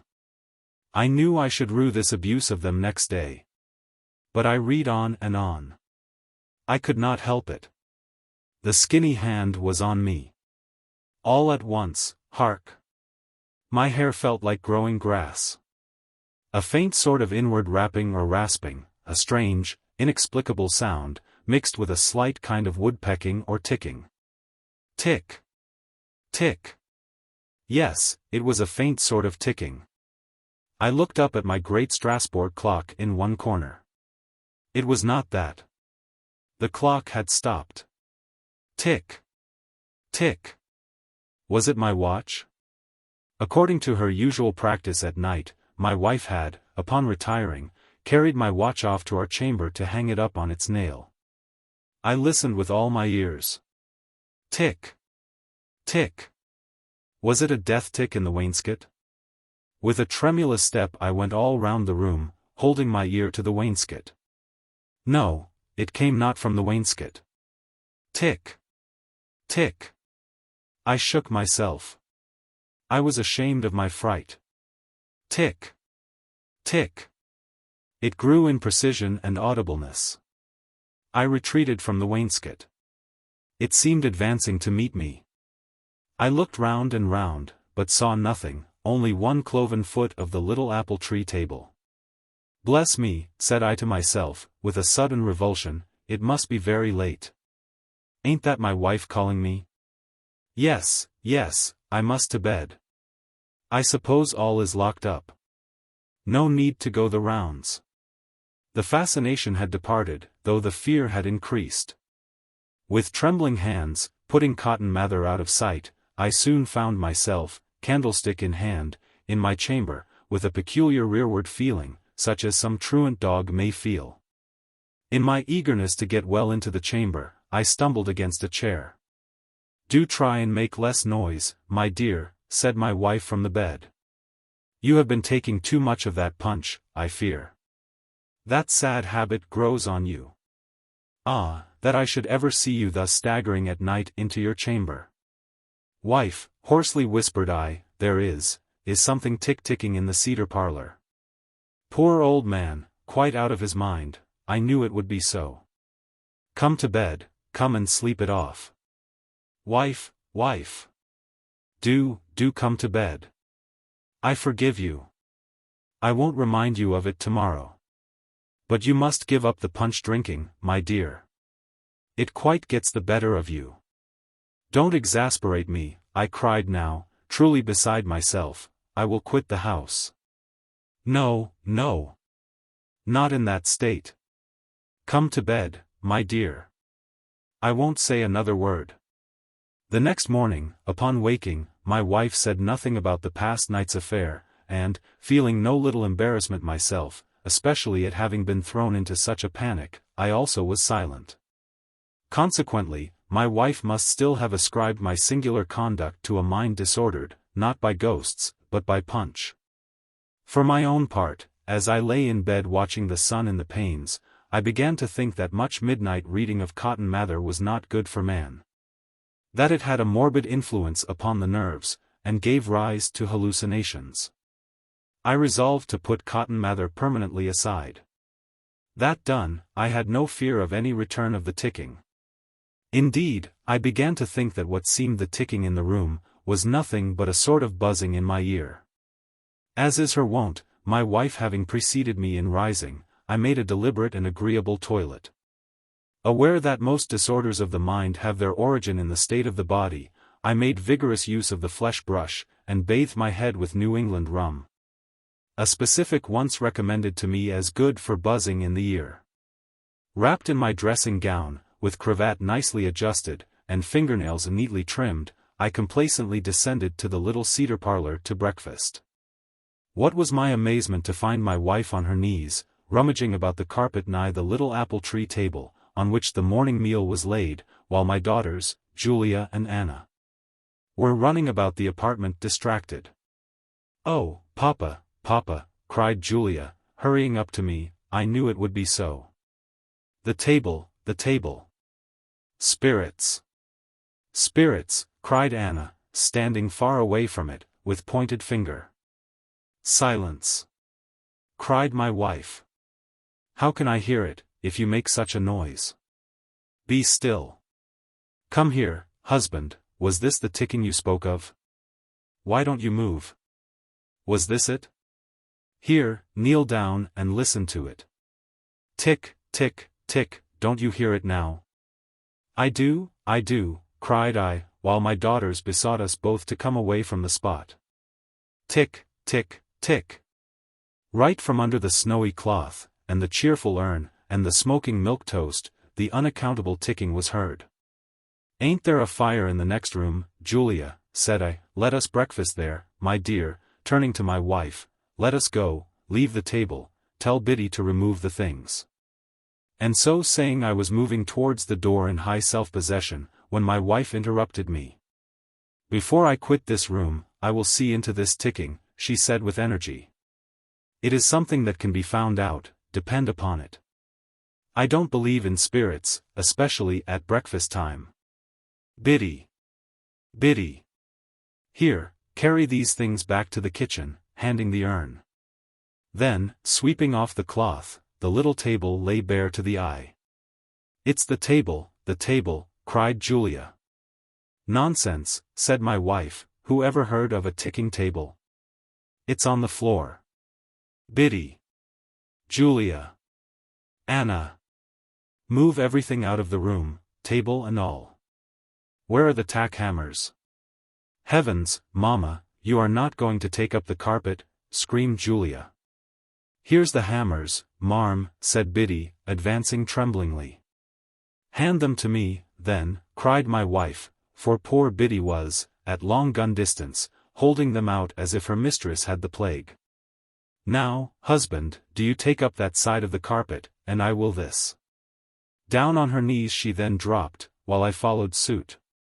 The carpet being removed, and the ear applied to the naked floor, not the slightest ticking could be heard. "The table, after all, it is the table," cried my wife. "Biddy, bring it back." "Oh no, marm, not I, please, marm," sobbed Biddy. "Foolish creature, husband, do you bring it." "My dear," said I, "we have plenty of other tables, why be so particular?" "Where is that table?" cried my wife, contemptuously, regardless of my gentle remonstrance. "In the wood-house, marm." "I put it away as far as ever I could, marm," sobbed Biddy. "Shall I go to the wood-house for it, or will you?" said my wife, addressing me in a frightful, business-like manner. Immediately I darted out of the door, and found the little apple tree table, upside down, in one of my chip bins. I hurriedly returned with it, and once more my wife examined it attentively. Tick, tick, tick. Yes, it was the table. "Please, marm," said Biddy, now entering the room, with hat and shawl, "please, marm, will you pay me my wages?" "Take your hat and shawl off directly," said my wife, "set this table again."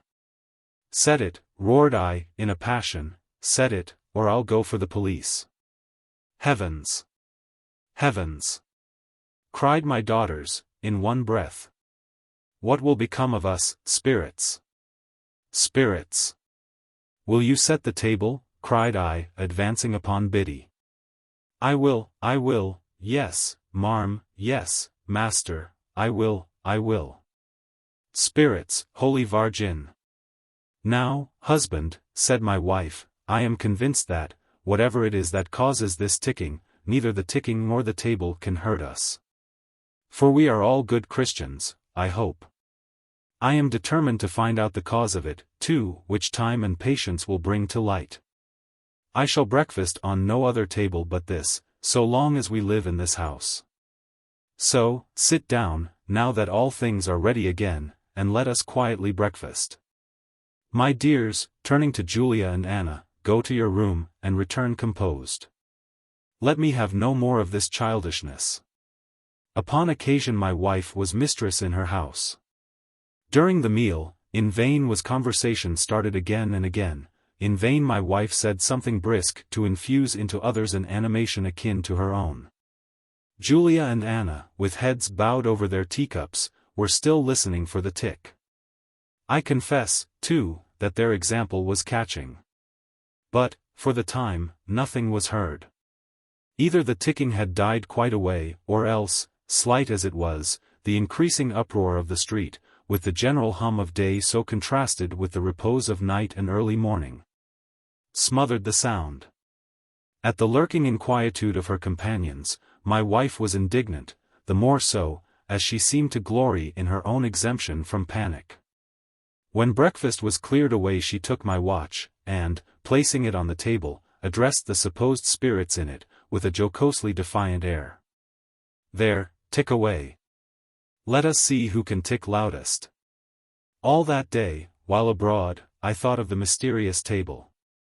Could Cotton Mather speak true? Were there spirits? And would spirits haunt a tea-table? Would the evil one dare show his cloven foot in the bosom of an innocent family? I shuddered when I thought that I myself, against the solemn warnings of my daughters, had willfully introduced the cloven foot there. 3 cloven feet. But, towards noon, this sort of feeling began to wear off. The continual rubbing against so many practical people in the street, brushed such chimeras away from me. I remembered that I had not acquitted myself very intrepidly either on the previous night or in the morning. I resolved to regain the good opinion of my wife. To evince my hardihood the more signally, when tea was dismissed, and the 3 rubbers of whist had been played, and no ticking had been heard, which the more encouraged me, I took my pipe, and, saying that bedtime had arrived for the rest, drew my chair towards the fire, and, removing my slippers, placed my feet on the fender. looking as calm and composed as old Democritus in the tombs of Abdera, when one midnight the mischievous little boys of the town tried to frighten that sturdy philosopher with spurious ghosts. And I thought to myself, that the worthy old gentleman had set a good example to all times in his conduct on that occasion. For, when at the dead hour, intent on his studies, he heard the strange sounds, he did not so much as move his eyes from his page, only simply said, "Boys, little boys, go home. This is no place for you. You will catch cold here."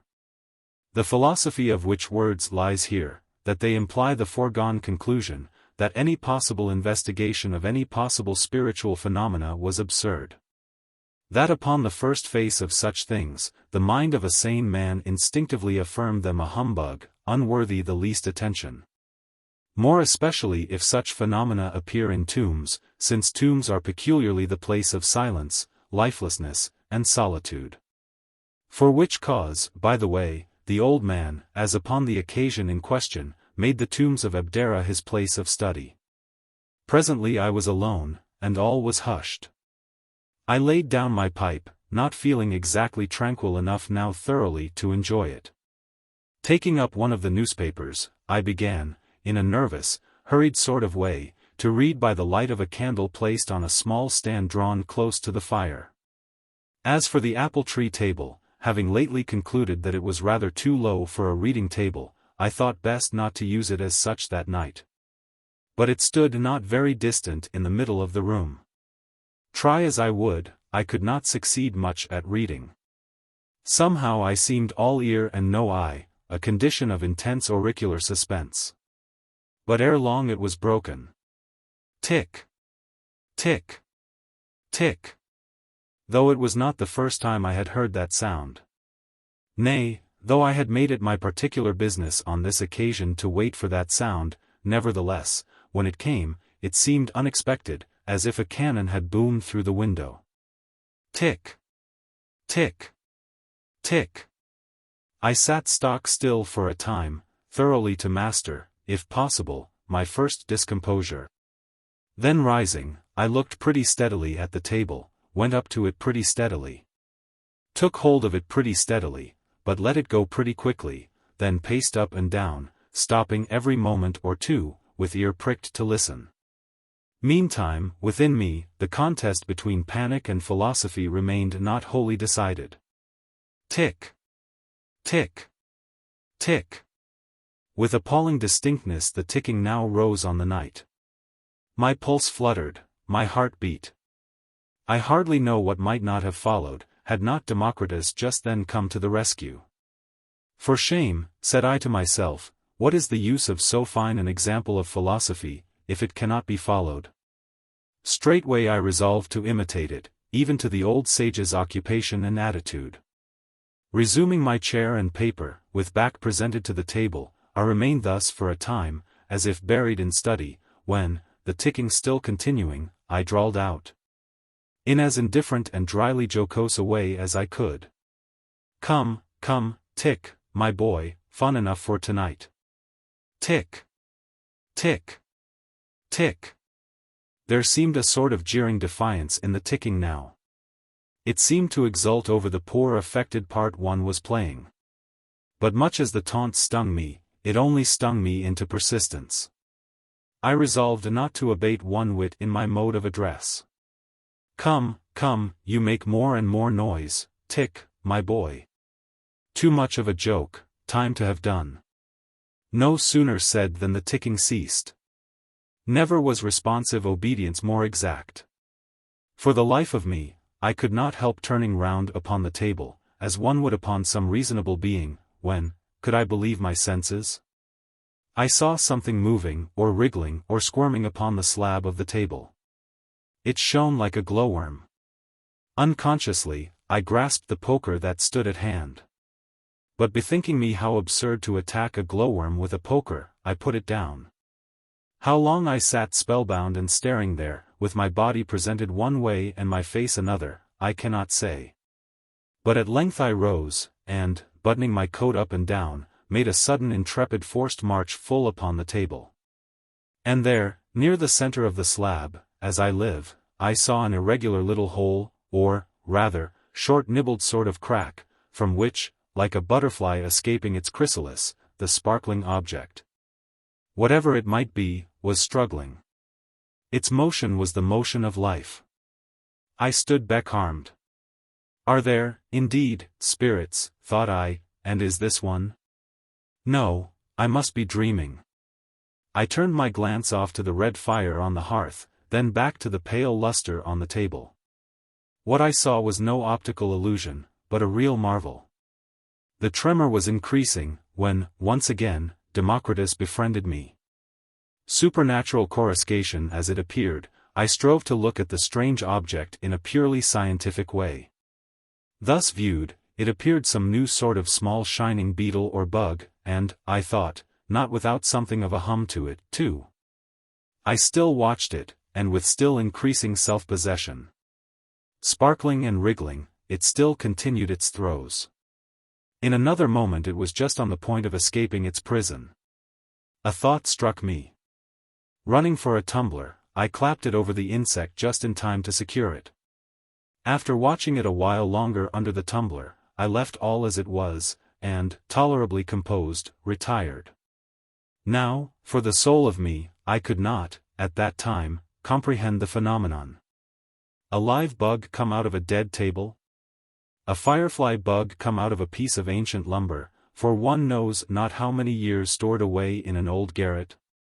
Was ever such a thing heard of, or even dreamed of? How got the bug there? Never mind. I bethought me of Democritus, and resolved to keep cool. At all events, the mystery of the ticking was explained. It was simply the sound of the gnawing and filing, and tapping of the bug, in eating its way out. It was satisfactory to think, that there was an end forever to the ticking.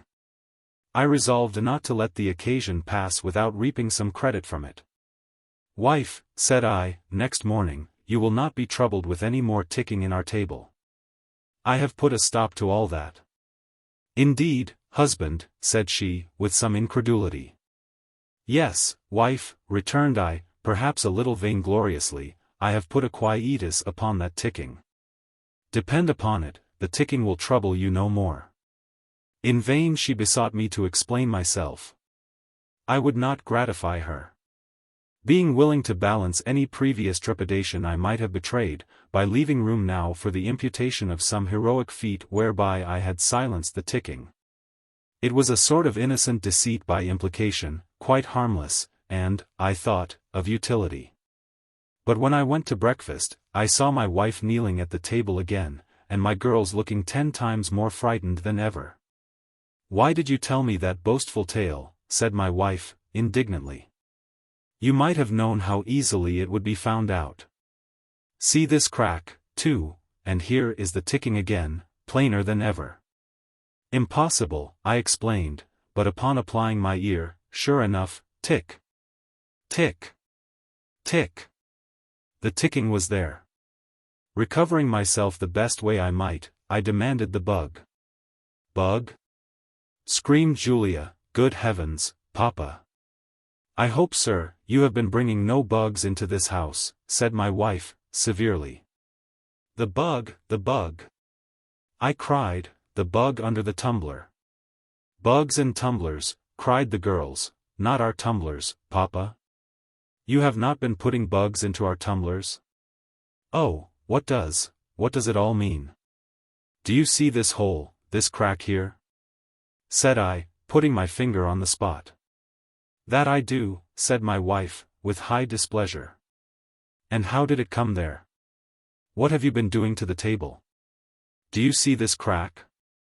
repeated I, intensely. "Yes, yes," said Julia, "that was what frightened me so, it looks so like witch work." "Spirits! Spirits!" cried Anna. "Silence," said my wife. "Go on, sir, and tell us what you know of the crack." "Wife and daughters," said I, solemnly, "out of that crack, or hole, while I was sitting all alone here last night, a wonderful—" Here, involuntarily, I paused. Fascinated by the expectant attitudes and bursting eyes of Julia and Anna.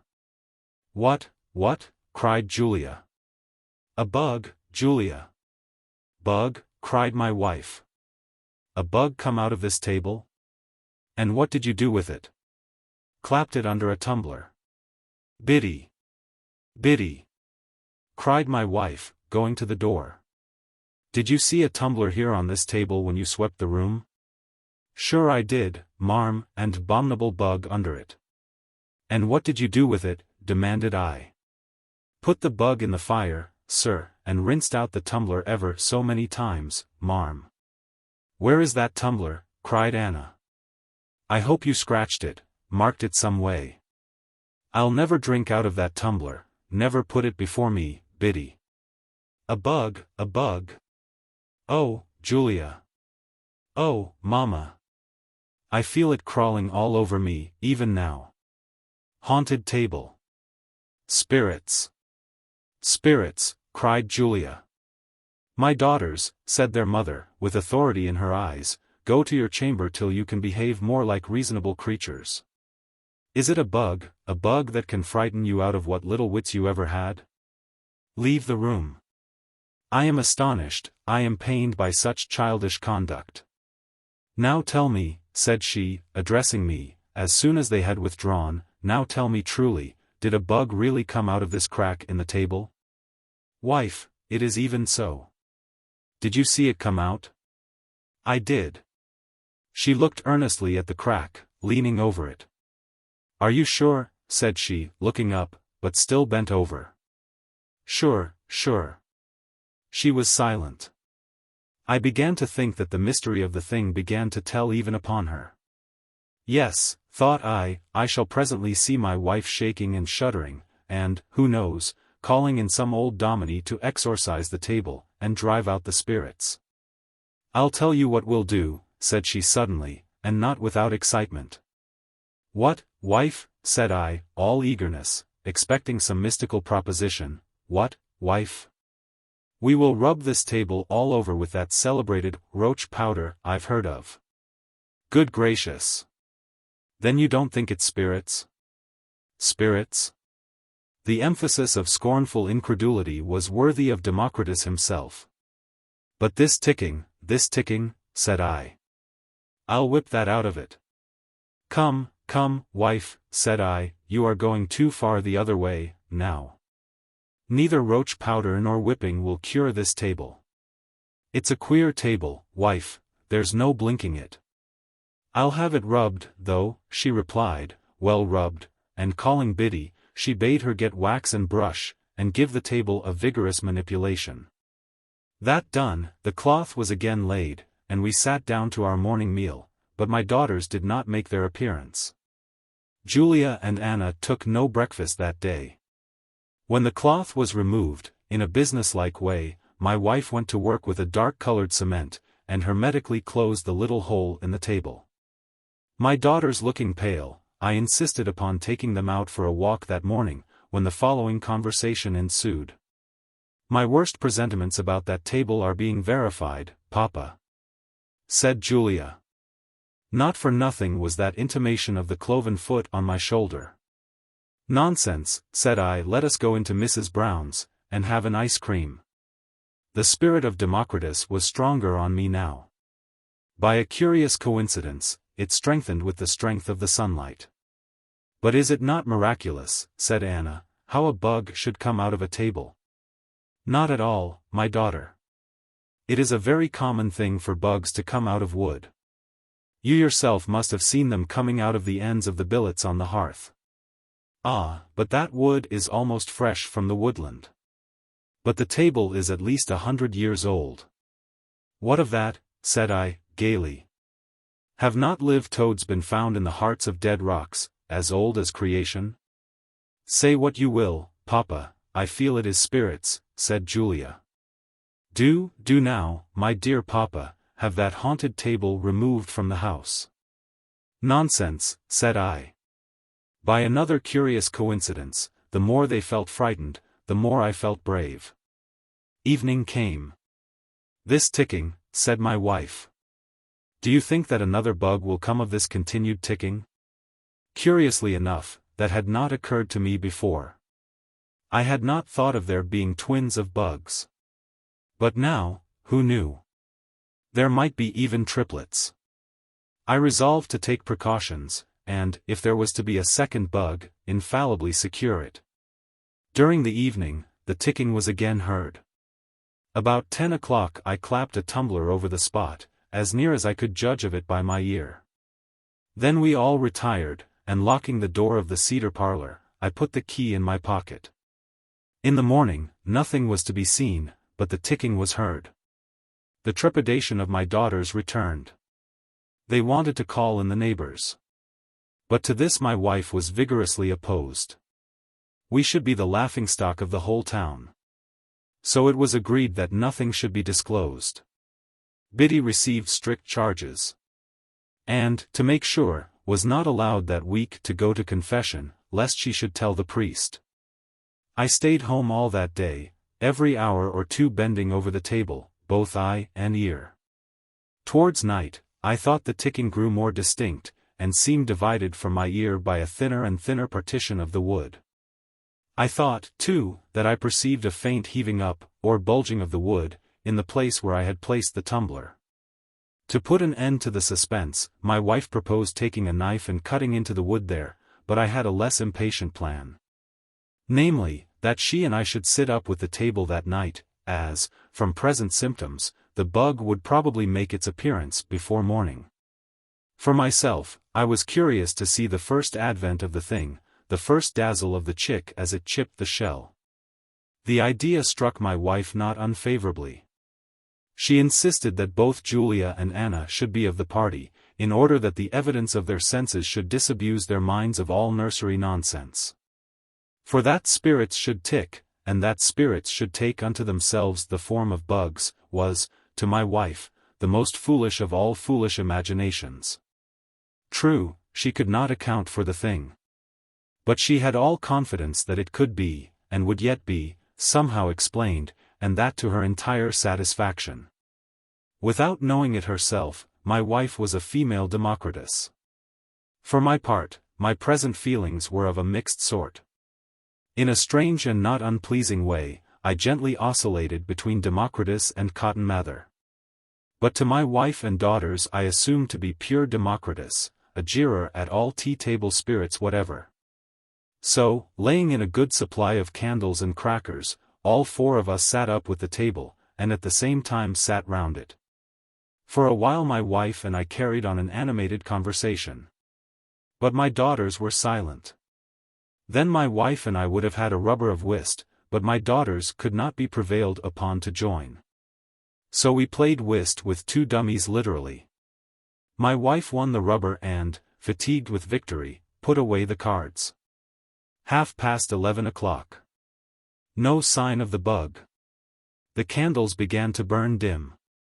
My wife was just in the act of snuffing them, when a sudden, violent, hollow, resounding, rumbling, thumping was heard. Julia and Anna sprang to their feet. "All well?" cried a voice from the street.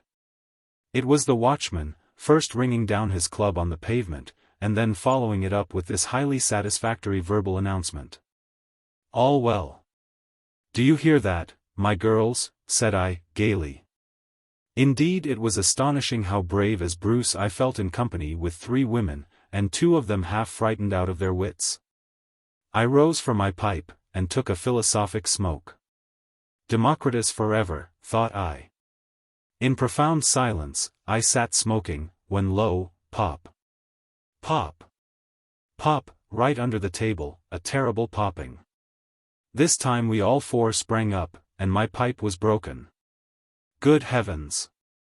What's that? Spirits! Spirits, cried Julia. Oh, oh, oh! Cried Anna. Shame! Said my wife, it's that new bottled cider, in the cellar, going off. I told Biddy to wire the bottles today. I shall hear transcribed from memoranda, kept during part of the night. 1 o'clock. No sign of the bug. Ticking continues. Wife getting sleepy. 2 o'clock. No sign of the bug. Ticking intermittent. Wife fast asleep. 3 o'clock. No sign of the bug. Ticking pretty steady. Julia and Anna getting sleepy. 4 o'clock. No sign of the bug. Ticking regular, but not spirited. Wife, Julia, and Anna, all fast asleep in their chairs. 5 o'clock. No sign of the bug. Ticking faint. Myself feeling drowsy. The rest still asleep. So far the journal. Rap. Rap. Rap. A terrific, portentous rapping against a door. Startled from our dreams, we started to our feet. Rap. Rap. Rap. Julia and Anna shrieked. I cowered in the corner. You fools, cried my wife, it's the baker with the bread. 6 o'clock. She went to throw back the shutters, but ere it was done, a cry came from Julia. There, half in and half out its crack, there wriggled the bug, flashing in the room's general dimness, like a fiery opal. Had this bug had a tiny sword by its side, a Damascus sword, and a tiny necklace round its neck, a diamond necklace, and a tiny gun in its claw, brass gun, and a tiny manuscript in its mouth, a Chaldee manuscript, Julia and Anna could not have stood more charmed. In truth, it was a beautiful bug, a jeweler's bug, a bug like a sparkle of a glorious sunset. Julia and Anna had never dreamed of such a bug. To them, bug had been a word synonymous with hideousness. But this was a seraphical bug, or rather, all it had of the bug was the bee, for it was beautiful as a butterfly.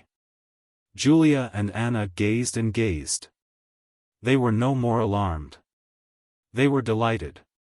But how got this strange, pretty creature into the table? Cried Julia. Spirits can get anywhere, replied Anna.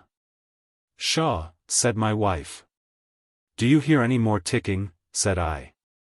They all applied their ears, but heard nothing. Well, then, wife and daughters, now that it is all over, this very morning I will go and make inquiries about it. Oh, do, Papa, cried Julia, do go and consult Madame Piazza, the conjuress. Better go and consult Professor Johnson, the naturalist, said my wife. Bravo, Mrs. Democritus, said I, Professor Johnson is the man. By good fortune I found the professor in. Informing him briefly of the incident, he manifested a cool, collected sort of interest, and gravely accompanied me home. The table was produced, the 2 openings pointed out, the bug displayed, and the details of the affair set forth, my wife and daughters being present. And now, Professor, said I, what do you think of it? Putting on his spectacles, the learned professor looked hard at the table, and gently scraped with his penknife into the holes, but said nothing. Is it not an unusual thing, this? Anxiously asked Anna. Very unusual, Mississippi. At which Julia and Anna exchanged significant glances. But is it not wonderful, very wonderful? Demanded Julia. Very wonderful, Mississippi. My daughters exchanged still more significant glances, and Julia, emboldened, again spoke. And must you not admit, sir, that it is the work of SP?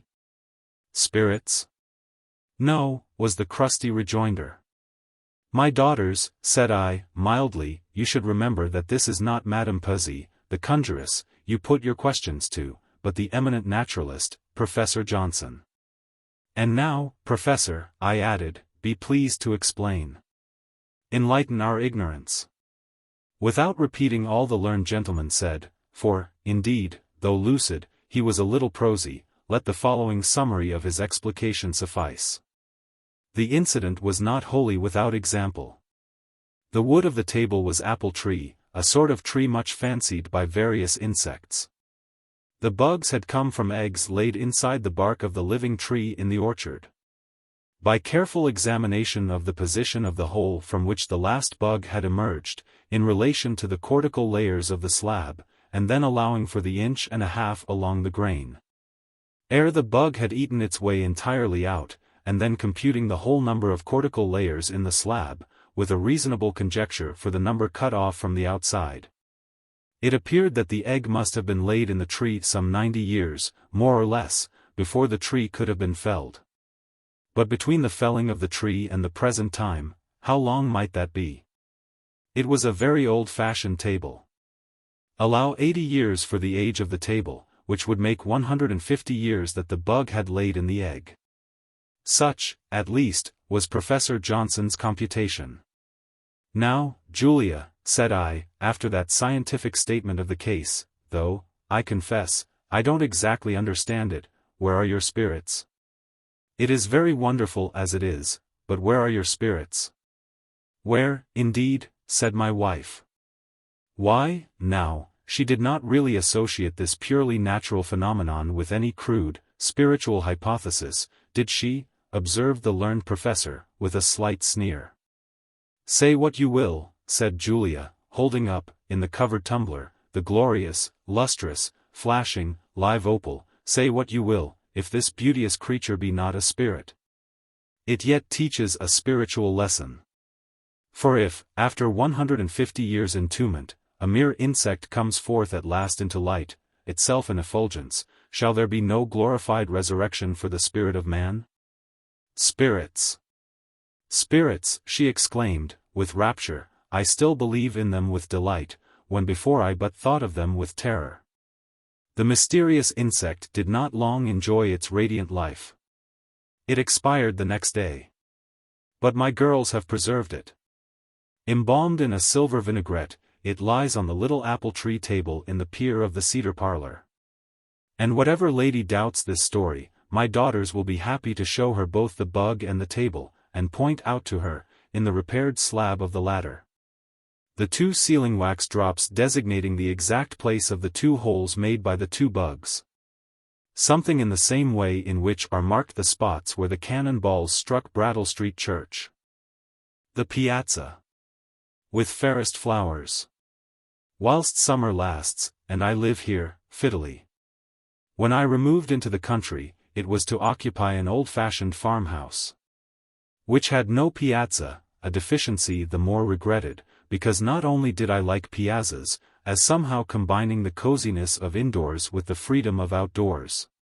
And it is so pleasant to inspect your thermometer there, but the country round about was such a picture, that in berry time no boy climbs hill or crosses vale without coming upon easels planted in every nook, and sunburnt painters painting there. A very paradise of painters. The circle of the stars cut by the circle of the mountains. At least, so looks it from the house, though, once upon the mountains, no circle of them can you see. Had the site been chosen 5 rods off, this charmed ring would not have been.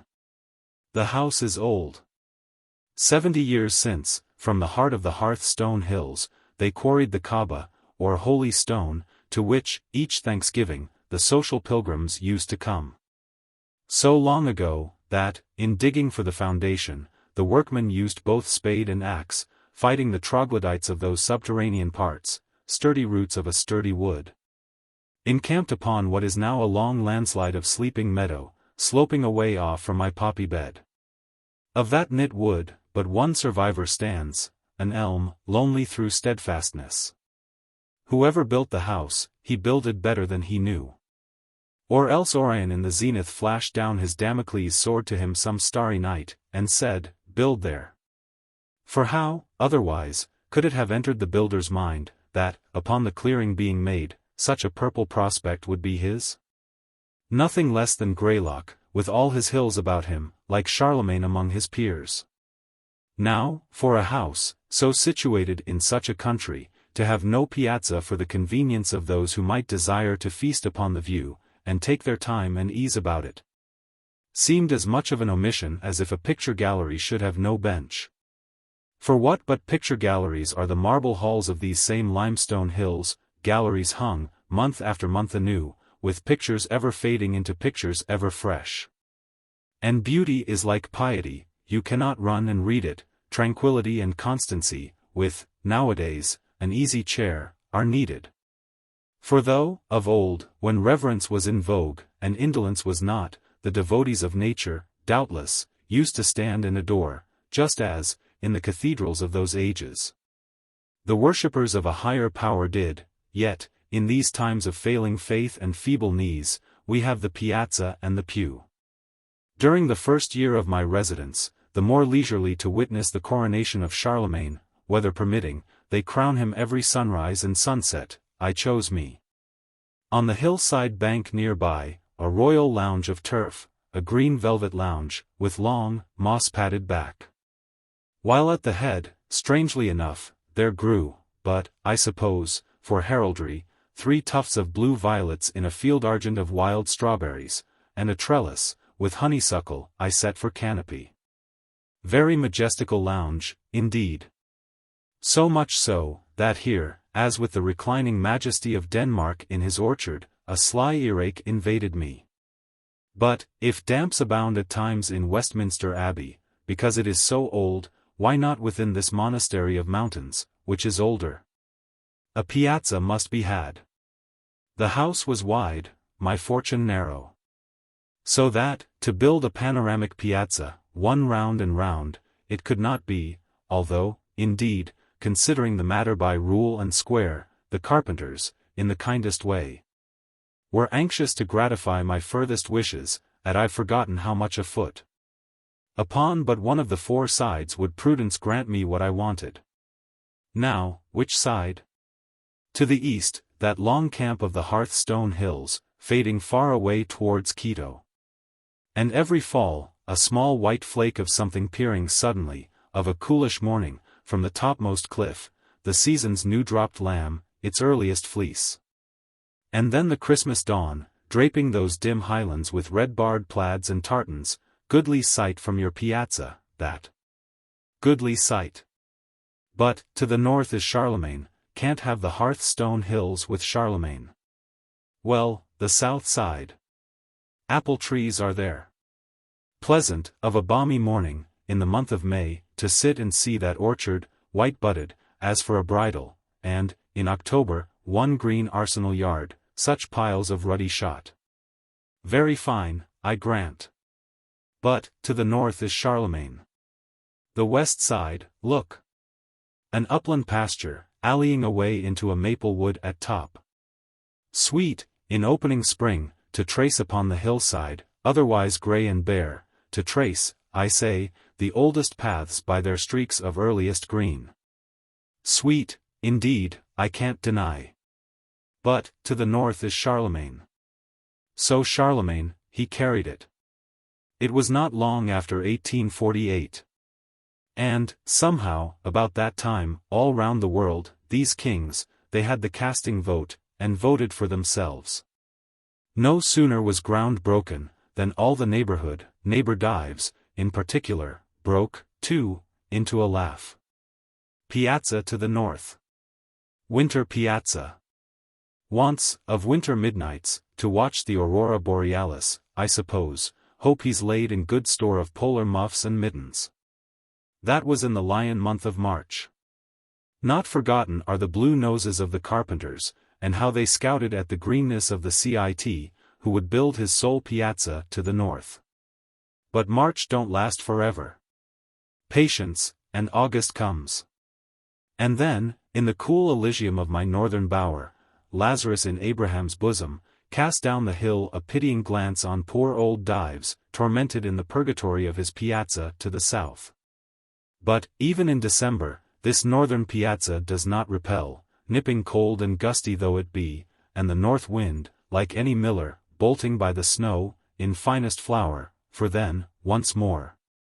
With frosted beard, I pace the sleety deck, weathering Cape Horn. In summer, too, Canute-like, sitting here, one is often reminded of the sea. For not only do long ground swells roll the slanting grain, and little wavelets of the grass ripple over upon the low piazza, as their beach. And the blown down of dandelions is wafted like the spray, and the purple of the mountains is just the purple of the billows, and a still August noon broods upon the deep meadows, as a calm upon the line. But the vastness and the lonesomeness are so oceanic, and the silence and the sameness, too, that the first peep of a strange house, rising beyond the trees, is for all the world like spying On the Barbary coast, an unknown sail. And this recalls my inland voyage to fairyland. A true voyage, but, take it all in all, interesting as if invented. From the Piazza, some uncertain object I had caught, mysteriously snugged away, to all appearance, in a sort of purpled breast pocket, high up in a hopper-like hollow or sunken angle. Among the northwestern mountains, yet, whether, really, it was on a mountainside, or a mountain top, could not be determined. Because, though, viewed from favorable points, a blue summit, peering up away behind the rest, will, as it were, talk to you over their heads, and plainly tell you, that though he, the blue summit, seems among them, he is not of them, God forbid. And, indeed, would have you know that he considers himself, as, to say truth, he has good right, by several cubits their superior, nevertheless, certain ranges, here and there double-filed. As in platoons, so shoulder and follow up upon one another, with their irregular shapes and heights, that, from the Piazza, a nigher and lower mountain will, in most states of the atmosphere, effacingly shade itself away into a higher and further one. That an object, bleak on the former's crest, will, for all that, appear nested in the latter's flank. These mountains, somehow, they play at hide-and-seek, and all before one's eyes. But, be that as it may, the spot in question was, at all events, so situated as to be only visible, and then but vaguely, under certain witching conditions of light and shadow. Indeed, for a year or more, I knew not there was such a spot, and might, perhaps, have never known, had it not been for a wizard afternoon in autumn, late in autumn, a mad poet's afternoon. When the turned maple woods in the broad basin below me, having lost their first vermilion tint, dully smoked, like smouldering towns, when flames expire upon their prey. And rumor had it, that this smokiness in the general air was not all Indian summer, which was not used to be so sick a thing, however mild, but, in great part, was blown from far-off forests. 4 weeks on fire, in Vermont. So that no wonder the sky was ominous as Hecate's cauldron, and 2 sportsmen, crossing a red stubble buckwheat field, seemed guilty Macbeth and foreboding Banquo.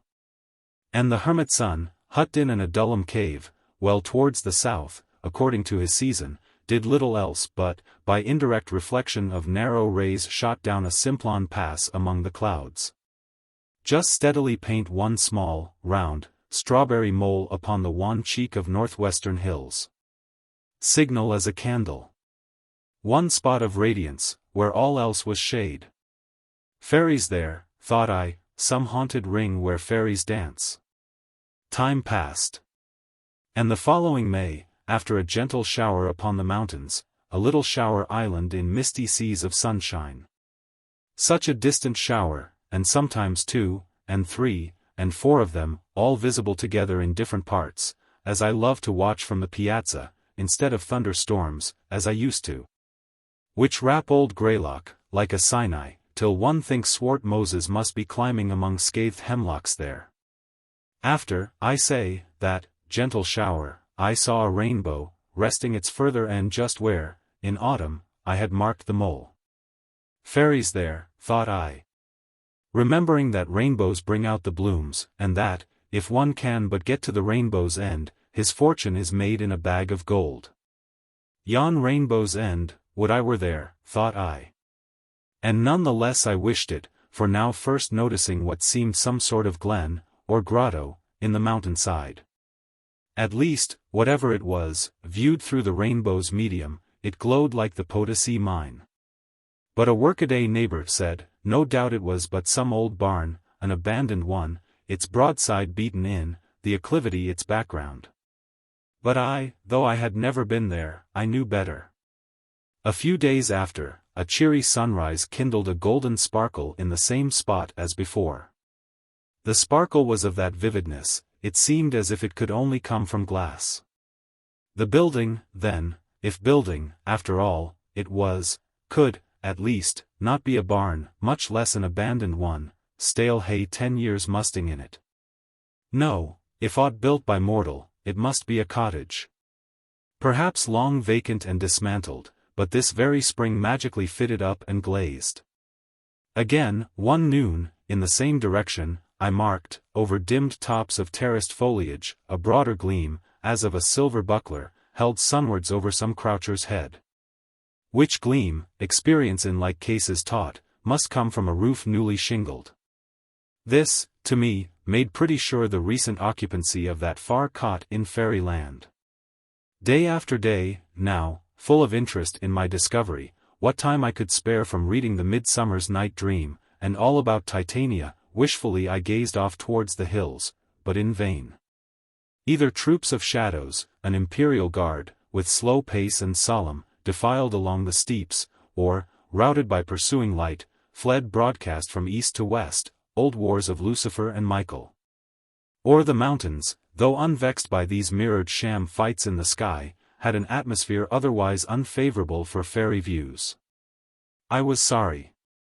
The more so, because I had to keep my chamber for some time after, which chamber did not face those hills. At length, when pretty well again, and sitting out, in the September morning, upon the piazza, and thinking to myself, when, just after a little flock of sheep, the farmer's banded children passed a-nutting, and said, how sweet a day it was, after all, but what their fathers call a weather breeder, and, indeed, was become so sensitive through my illness, as that I could not bear to look upon a Chinese creeper of my adoption, and which, to my delight, climbing a post of the piazza, had burst out in starry bloom, but now, if you removed the leaves a little, showed millions of strange, cankerous worms, which, feeding upon those blossoms, so shared their blessed hue, as to make it unblessed evermore, worms whose germs had doubtless lurked in the very bulb which, so hopefully, I had planted. In this ingrate peevishness of my weary convalescence, was I sitting there, when, suddenly looking off, I saw the golden mountain window, dazzling like a deep-sea dolphin. Fairies there, thought I, once more, the queen of fairies at her fairy window. At any rate, some glad mountain girl, it will do me good, it will cure this weariness, to look on her. No more, I'll launch my yawl, ho, cheerily, heart, and push away for fairyland, for rainbow's end, in fairyland. How to get to fairyland, by what road, I did not know, nor could anyone inform me. Not even one Edmund Spencer, who had been there, so he wrote me, further than that to reach fairyland, it must be voyaged to, and with faith. I took the fairy mountains bearings, and the first fine day, when strength permitted, got into my yawl, high-pummeled, leather one, cast off the fast, and away I sailed. Free voyager as an autumn leaf. Early dawn, and, sallying westward, I sowed the morning before me. Some miles brought me nigh the hills, but out of present sight of them. I was not lost. For roadside golden-rods, as guideposts, pointed, I doubted not, the way to the golden window. Following them, I came to a lone and languid region, where the grass-grown ways were travelled but by drowsy cattle, that, less waked than stirred by day, seemed to walk in sleep. Browse, they did not, the enchanted never eat. At least, so says Don Quixote, that sagest sage that ever lived. On I went, and gained at last the fairy mountain's base, but saw yet no fairy ring. A pasture rose before me. Letting down 5 mouldering bars, so moistly green, they seemed fished up from some sunken wreck, a wigged old Ares, long-visaged, and with crumpled horn, came snuffing up. And then, retreating, decorously led on along a milky way of white weed, past dim clustering Pleiades and Hyades, of small forget-me-nots. And would have led me further still his astral path, but for golden flights of yellowbirds, pilots, surely, to the golden window, to one side flying before me, from bush to bush. Towards deep woods, which woods themselves were luring, and, somehow, lured, too, by their fence, banning a dark road, which, however dark, led up. I pushed through, when Ares, renouncing me now for some lost soul, wheeled, and went his wiser way. Forbidding and forbidden ground, to him. A winter-wood road, matted all along with wintergreen. By the side of pebbly waters, waters the cheerier for their solitude, beneath swaying fir boughs, petted by no season, but still green in all, on I journeyed, my horse and I. On, by an old sawmill, bound down and hushed with vines, that his grating voice no more was heard. On, by a deep flume clove through snowy marble, vernal tinted, where freshet eddies had, on each side, spun out empty chapels in the living rock. On, where jacks in the pulpit, like their Baptist namesake, preached but to the wilderness. On, where a huge, cross-grained block, fern-bedded, showed where, in forgotten times, man after man had tried to split it, but lost his wedges for his pains, which wedges yet rusted in their holes. On, where, ages past, in step-like ledges of a cascade, skull-hollow pots had been churned out by ceaseless whirling of a flintstone, ever wearing, but itself unworn. On, by wild rapids pouring into a secret pool, but soothed by circling there awhile, issued forth serenely. On, to less broken ground, and by a little ring, where, truly, fairies must have danced, or else some will tire been heated, for all was bare. Still on, and up, and out into a hanging orchard, where maidenly looked down upon me a crescent moon, from morning. My horse hitched low his head. Red apples rolled before him, Eve's apples. Seek no furthers. He tasted one, I another, it tasted of the ground. Fairyland not yet, thought I, flinging my bridle to a humped old tree, that crooked out an arm to catch it. For the way now lay where path was none, and none might go but by himself, and only go by daring. Through blackberry brakes that tried to pluck me back, though I but strained towards fruitless growths of mountain laurel, up slippery steeps to barren heights, where stood none to welcome. Fairyland not yet, thought I, though the morning is here before me. Footsore enough and weary, I gained not then my journey's end, but came ere long to a craggy pass, dipping towards growing regions still beyond. A zigzag road, half overgrown with blueberry bushes, here turned among the cliffs. A rent was in their ragged sides. Through it a little track branched off, which, upwards threading that short defile, came breezily out above, to where the mountain top, part sheltered northward, by a taller brother, sloped gently off a space, ere darkly plunging. And here, among fantastic rocks, reposing in a herd, the foot-track wound, half-beaten, up to a little, low-storied, greyish cottage, capped, nun-like, with a peaked roof. On one slope, the roof was deeply weather-stained, and, nigh the turfy eaves trough, all velvet-napped, no doubt the snail-monks founded mossy priories there. The other slope was newly shingled. On the north side, doorless and windowless, the clapboards, innocent of paint, were yet green as the north side of lichened pines or copperless hulls of Japanese junks, becalmed. The whole base, like those of the neighboring rocks, was rimmed about with shaded streaks of richest sod. For, with hearthstones in fairyland, the natural rock, though housed, preserves to the last, just as in open fields, its fertilizing charm. Only, by necessity, working now at a remove, to the sward without. So, at least, says Oberon, grave authority in fairy lore. Though setting Oberon aside, certain it is, that, even in the common world, the soil, close up to farmhouses, as close up to pasture rocks, is, even though untended, ever richer than it is a few rods off, such gentle, nurturing heat is radiated there. But with this cottage, the shaded streaks were richest in its front and about its entrance, where the ground sill, and especially the door-sill had, through long eld, quietly settled down. No fence was seen, no enclosure. Nearby, ferns, ferns, ferns, further, woods, woods, woods, beyond, mountains, mountains, mountains, then, sky, sky, sky. Turned out in aerial commons, pasture for the mountain moon. Nature, and but nature, house and, all, even a low crosspile of silver birch, piled openly, to season.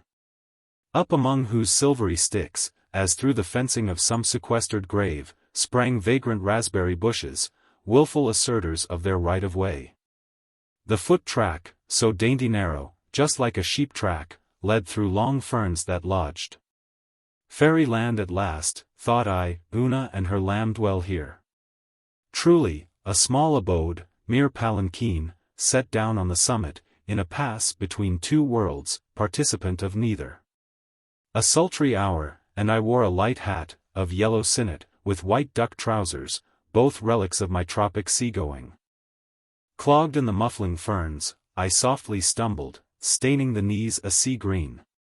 Pausing at the threshold, or rather where threshold once had been, I saw, through the open doorway, a lonely girl, sewing at a lonely window. A pale-cheeked girl, and fly-specked window, with wasps about the mended upper panes. I spoke. She shyly started, like some Tahiti girl, secreted for a sacrifice, first catching sight, through palms, of Captain Cook. Recovering, she bade me enter, with her apron brushed off a stool. Then silently resumed her own. With thanks I took the stool, but now, for a space, I, too, was mute. This, then, is the fairy mountain house, and here, the fairy queen sitting at her fairy window. I went up to it. Downwards, directed by the tunneled pass, as through a leveled telescope, I caught sight of a far-off, soft, azure world. I hardly knew it, though I came from it. You must find this view very pleasant, said I, at last. Oh, sir, tears starting in her eyes, the first time I looked out of this window, I said, never, never shall I weary of this. And what wearies you of it now? I don't know, while a tear fell, but it is not the view, it is Mariana. Some months back, her brother, only 17, had come hither, a long way from the other side, to cut wood and burn coal, and she, elder sister, had accompanied him. Long had they been orphans, and now, sole inhabitants of the sole house upon the mountain. No guest came, no traveler passed. The zigzag, perilous road was only used at seasons by the coal wagons. The brother was absent the entire day, sometimes the entire night. When at evening, fagged out, he did come home, he soon left his bench, poor fellow, for his bed. Just as one, at last, wearily quits that, too, for still deeper rest. The bench, the bed, the grave. Silent I stood by the fairy window, while these things were being told. Do you know, said she at last, as stealing from her story, do you know who lives yonder? I have never been down into that country, away off there, I mean. That house, that marble one, pointing far across the lower landscape, have you not caught it? There, on the long hillside, the field before, the woods behind. The white shines out against their blue, don't you mark it? The only house in sight. I looked. And after a time, to my surprise, recognized, more by its position than its aspect, or Mariana's description, my own abode, glimmering much like this mountain one from the Piazza. The mirage haze made it appear less a farmhouse than King Charming's palace. I have often wondered who lives there, but it must be some happy one, again this morning was I thinking so. Some happy one, returned I, starting, and why do you think that? You judge some rich one lives there? Rich or not, I never thought, but it looks so happy, I can't tell how. And it is so far away. Sometimes I think I do but dream it is there. You should see it in a sunset. No doubt the sunset gilds it finely, but not more than the sunrise does this house, perhaps. This house? The sun is a good sun, but it never gilds this house. Why should it? This old house is rotting. That makes it so mossy. In the morning, the sun comes in at this old window, to be sure, boarded up, when first we came. A window I can't keep clean, do what I may, and half burns, and nearly blinds me at my sewing, besides setting the flies and wasps astir, such flies and wasps as only lone mountain houses know. See, here is the curtain, this apron, I try to shut it out with then. It fades it, you see. Sun gild this house? Not that ever Mariana saw. Because when this roof is gilded most, then you stay here within. The hottest, weariest hour of day, you mean? Sir, the sun gilds not this roof. It leaked so, brother newly shingled all one side. Did you not see it? The north side, where the sun strikes most on what the rain has wetted. The sun is a good sun. But this roof, in first scorches, and then rots. An old house. They went west, and are long dead, they say, who built it. A mountain house. In winter no fox could den in it. That chimney place has been blocked up with snow, just like a hollow stump. Yours are strange fancies, Mariana. They but reflect the things. Then I should have said, these are strange things, rather than, yours are strange fancies. As you will, and took up her sewing. Something in those quiet words, or in that quiet act, it made me mute again. While, noting, through the fairy window, a broad shadow stealing on, as cast by some gigantic condor, floating at brooding poise on outstretched wings, I marked how, by its deeper and inclusive dusk, it wiped away into itself all lesser shades of rock or fern. You watched the cloud, said Mariana. No, a shadow, a cloud's, no doubt, though that I cannot see. How did you know it? Your eyes are on your work. It dusked my work. There, now the cloud is gone, Trey comes back. How? The dog, the shaggy dog. At noon, he steals off, of himself, to change his shape, returns, and lies down a while, nigh the door. Don't you see him? His head is turned round at you, though, when you came, he looked before him. Your eyes rest but on your work, what do you speak of? By the window, crossing. You mean this shaggy shadow, the nigh one? And, yes, now that I mark it, it is not unlike a large, black Newfoundland dog. The invading shadow gone, the invaded one returns. But I do not see what casts it. For that, you must go without. One of those grassy rocks, no doubt. You see his head, his face? The shadows? You speak as if you saw it, and all the time your eyes are on your work. Trey looks at you, still without glancing up, this is his hour, I see him. Have you then, so long sat at this mountain window, where but clouds and vapors pass, that, to you, shadows are as things, though you speak of them as of phantoms?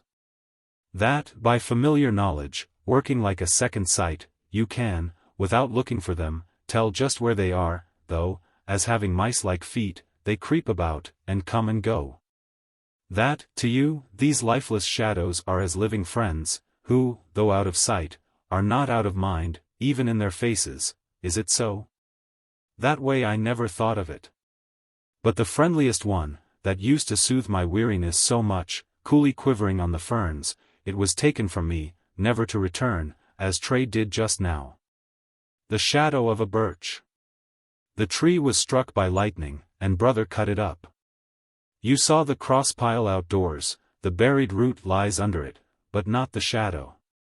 That is flown, and never will come back, nor ever anywhere stir again. Another cloud here stole along, once more blotting out the dog, and blackening all the mountain.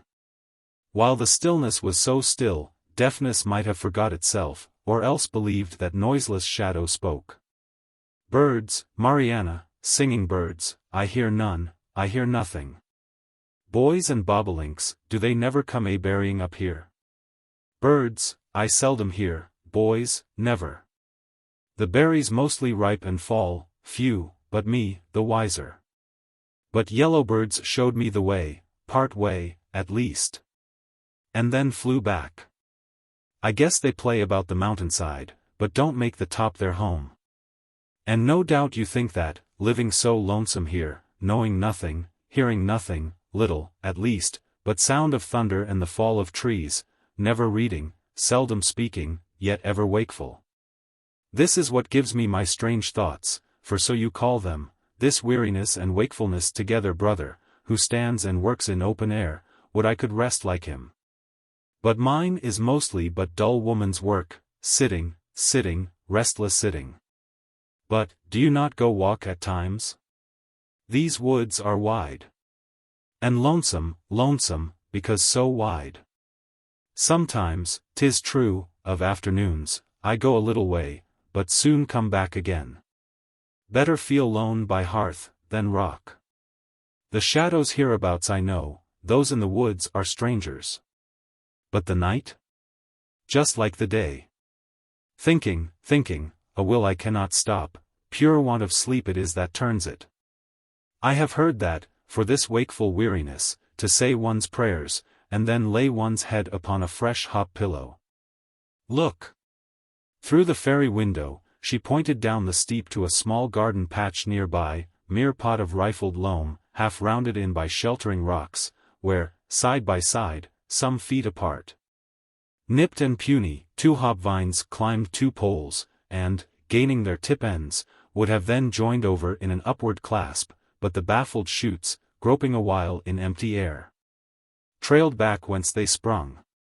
You have tried the pillow, then? Yes. And prayer? Prayer and pillow. Is there no other cure, or charm? Oh, if I could but once get to yonder house, and but look upon whoever the happy being is that lives there. A foolish thought, why do I think it? Is it that I live so lonesome, and know nothing? I, too, know nothing, and, therefore, cannot answer, but, for your sake, Mariana, well could wish that I were that happy one of the happy house you dream you see. For then you would behold him now, and, as you say, this weariness might leave you. Enough. Launching my yawl no more for fairyland, I stick to the Piazza. It is my box royal. And this amphitheater, my theater of San Carlo. Yes, the scenery is magical, the illusion so complete. And Madame Meadowlark, my prima donna, plays her grand engagement here. And, drinking in her sunrise note, which, Memnon-like, seems struck from the golden window, how far from me the weary face behind it. But, every night, when the curtain falls, truth comes in with darkness. No light shows from the mountain. To and fro I walk the piazza deck, haunted by Mariana's face, and many as real a story.